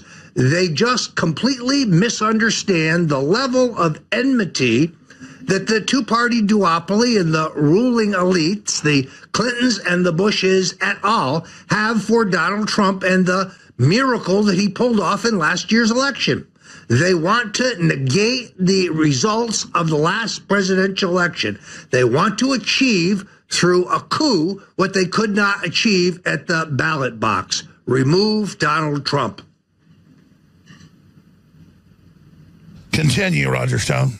So, look, I think that it is vitally important that the president understand this, that he not be lulled into this false sense of security. The fact that he is now going to Florida on the weekends, the fact that he is now back to his habits of roaming his palatial estate, Mar-a-Lago, that he is mixing with old friends. Alex, it's not incidental that he went to Palm Beach, and when he came back, he posted those incredible videos showing the Islamic terrorists killing a handicapped Dutch man. General Kelly was tearing his hair out. Oh my God, the president stumbled onto the truth and he posted it on his Twitter feed. Wow. How outrageous. Okay, Roger Stone's taking over on the other side. Infowars.com, newswars.com with huge breaking news. Please spread those links to globalists. Hope you don't, because we're in quite a fight. And please pray for Infowars and for my family. I would just ask for that. We'll be back. In the fake news department, I watched former Vice President Joe Biden this morning on CBS. They held him over for an extra segment, and he actually said with a straight face that in the 8 years of Barack Obama, there was never even a hint of scandal. What planet does this man live on? There was the IRS targeting scandal, the Veterans Administration waiting list scandal, the GSA spending spree scandal, the attack on the Benghazi compound scandal, the Clinton email and cover-up scandal, the Fast and Furious gun walking scandal, the Salandra subsidy scandal, the Department of Justice and the new Black Panther Party scandal. Joe Biden denies history, but it's clear that he's warming up for a campaign for president. We can only be so lucky. My second choice after crooked Hillary would be dumb Joe. Every time he has run for president, his candidacy has come crashing down with no votes. And then, extraordinarily, he has the audacity to excoriate Judge Roy Moore and excoriate the president on the issue of sexual harassment when we can see photo and video upon video upon video upon video demonstrating the fact that creepy old Joe can't seem to keep his hands off of children. Can't seem to know when to give up in that warm embrace with grown women. My all-time favorite is the picture of him embracing Hillary and not knowing when to stop. She has one of the most uncomfortable looks on her face I've ever seen. Joe Biden, this guy is a real fraud. Somebody told me a great Joe Biden story not long ago. There's a Racino, that's a casino that has a racetrack that has slot machines in Lower Delaware, in Dover to be specific. And it's a very popular meeting place, particularly for senior citizens. And they have a buffet that opens at 6 o'clock. It's an all-you-can-eat affair. Very, very popular in Lower Delaware. So popular that the line of customers starts at the door and almost goes around the block. Well, who should show up for the buffet and go right to the head of the line but the former vice president? Well, one smart Delawarean tapped him on the shoulder and say, "Hey, you, to the back of the line." To which Joe, of course, said, "Don't you know who I am?" To which the taxpayer said, "No, I know exactly who you are. Get to the back of the line." What kind of politician is that entitled? What kind of politician is that oblivious? What kind of politician is that insensitive? That's our Joe. He tells you that he's a working class guy. Joe from Scranton. Joe lives in a multi-million-dollar mansion in Greenville, the swankiest part of Wilmington. Joe, please run. Donald Trump would beat you like a drum. We are remiss if we do not mention to you that the number one place for you to do all of your Christmas shopping is at the INFOWARS store. Now, Alex Jones has put this right when he says it's a 360 win. He's got big plans for an expansion here at INFOWARS. You already see the fruits of it coming up in the next hour when we go to the War Room. This is part of our 10-hour daily broadcast, an extensive expansion of the reporting that we're doing here on INFOWARS. So if you like the Alex Jones Show, if you are digging the real news with David Knight in the morning, if you like what Owen Schroyer and our colleague Rob Dew are doing at the War Room, remember, we are totally and completely listener and viewer subsidized. We survive only through your purchase of the carefully selected and rigorously tested products at the INFOWARS store. We don't have any right-wing fat cats writing us big checks for our expansion. We have no George Soros. We can only depend on you. And some of these Christmas sales are really off the charts. I myself am a major fan of the Super Blue Fluoride toothpaste and the entire Super Blue Fluoride line of oral products, now available at deep discounts at the INFOWARS store. But the one new product I want to bring your attention to is Alpha Power, which is an extraordinary new product developed by the scientists who work for Alex Jones. And the purpose of Alpha Power is to raise your energy levels and boost your performance during the day. This is a proprietary blend of niacin, zinc, and other all-natural products, including horny goatweed, also known as epimedium, which has been used by the Chinese literally for centuries in a high-energy tonic. This is the very best of the all-natural formulas that you can get at the INFOWARS.com store. And now, in a special introductory offer, this product is 50% off. This is an extraordinary bargain.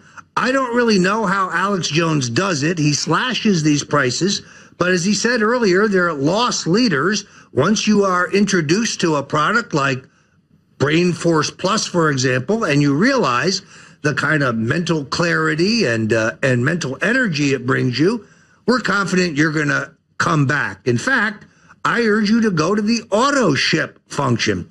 That way you will never be without. Now, I have made the mistake of not going to the auto ship function. And therefore, when I ran out of a Brain Force, I started to think like a liberal. I was getting dumb, I think. But they were out. I had to wait until they restocked. Don't let it happen to you. Don't become a libtard. Get your Brain Force Plus now at this incredible discount. Help us, help you, and help finance the revolution. I'm Roger Stone. So while you're at it, let me recommend to you my book, The Making of the President 2016, which you can get at the INFOWARS store. Yesterday, I told a prominent conservative publisher that if the president is brought down in a coup d'etat, I was going to write the successor book, The Unmaking of the President. And I have begun, sadly, taking notes. Now, if the president thrives and survives, if he beats back the globalist cabal that seeks to sack him in a takedown, I, of course, will not write this book.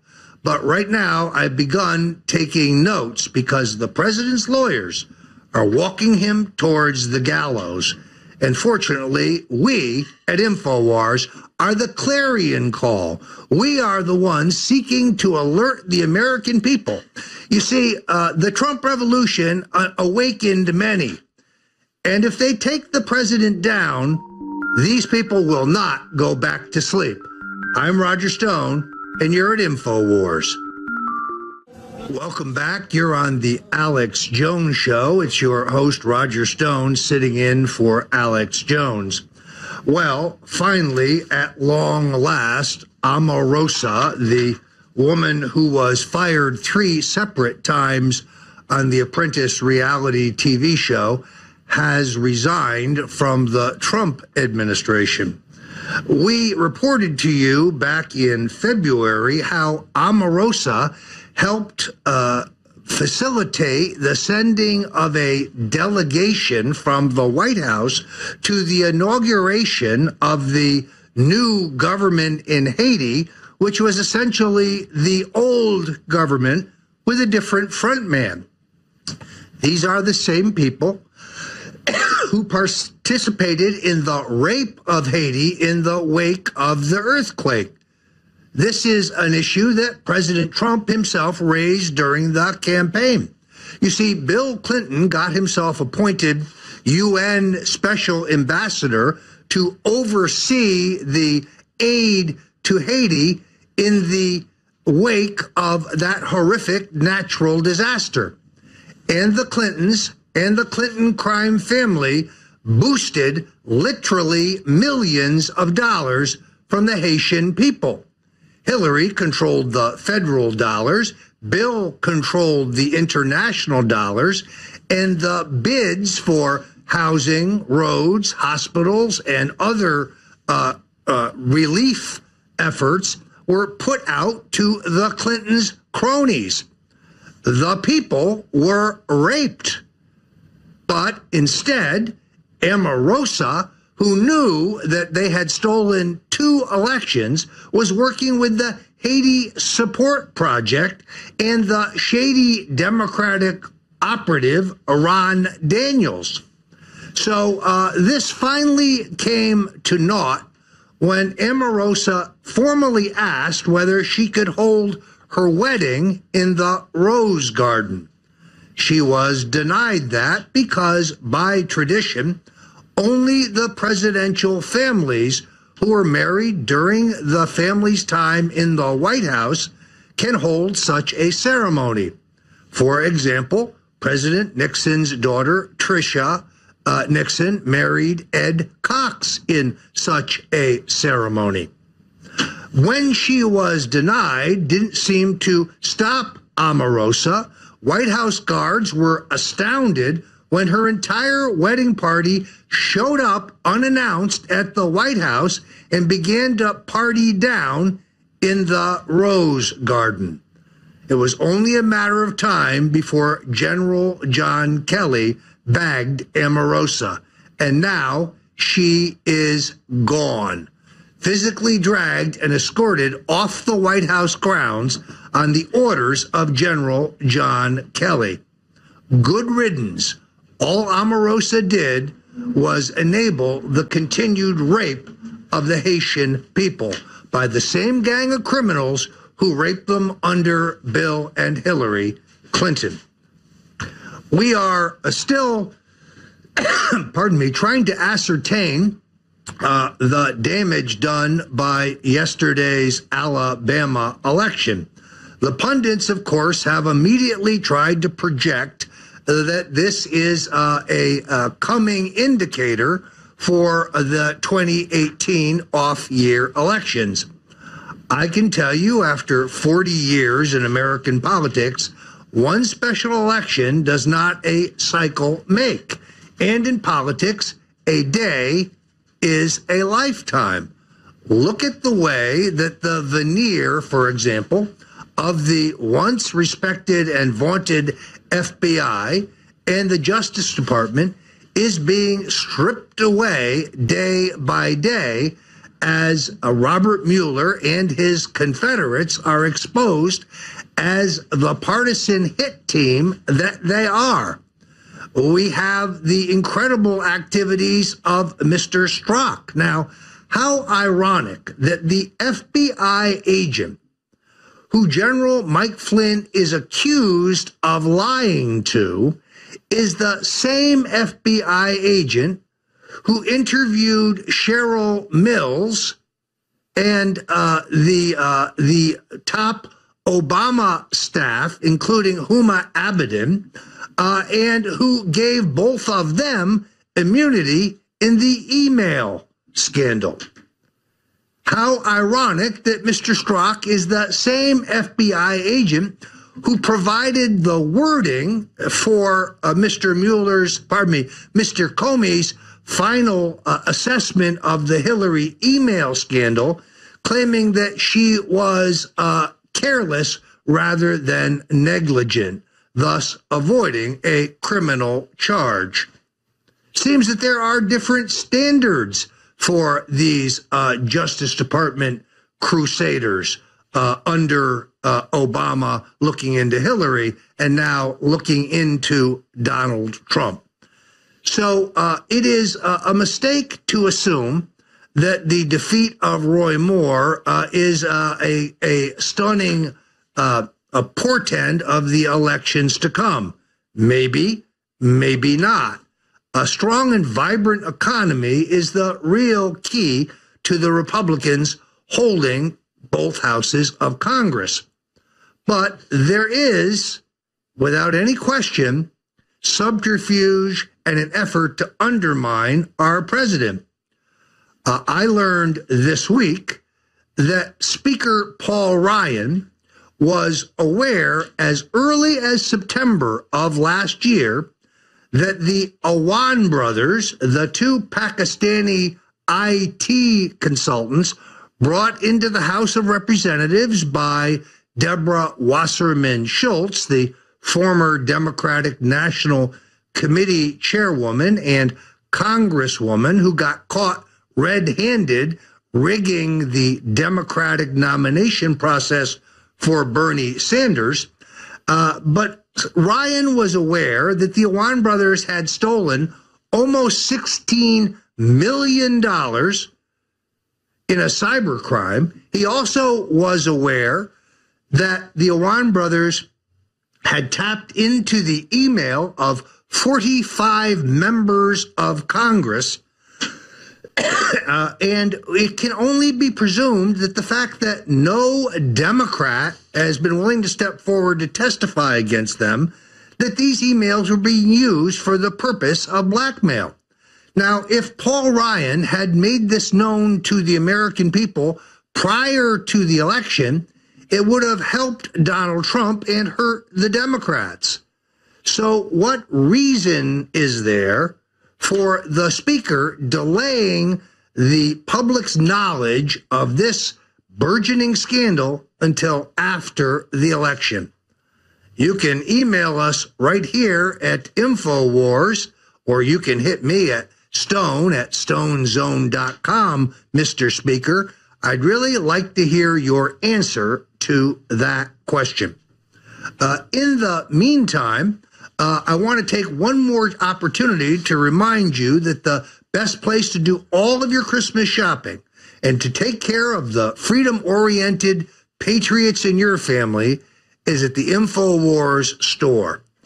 I particularly like the entire range of First Amendment-oriented T-shirts, where you can get not only the iconic, historic Bill Clinton rape T-shirt, the T-shirt used by Alex Jones and yours truly to break through the mainstream media blackout of Bill Clinton's history of sexual assault and rape, and Hillary Clinton's role in bullying, intimidating, and threatening those women into silence. When these T-shirts run out, there it is, there will be no more. This T-shirt, which is written about extensively in my book, The Making of the President 2016, is going to end up in the Smithsonian. This is something you are going to want to hand down to your children and grandchildren. It's a great stocking stuffer. Go to the store now and order your official Bill Clinton rape T-shirt. And while you're at it, get a copy of The Making of the President. This is the definitive story of how Donald Trump pulled off the political upset of the century. I'm Roger Stone, and this is The Alex Jones Show.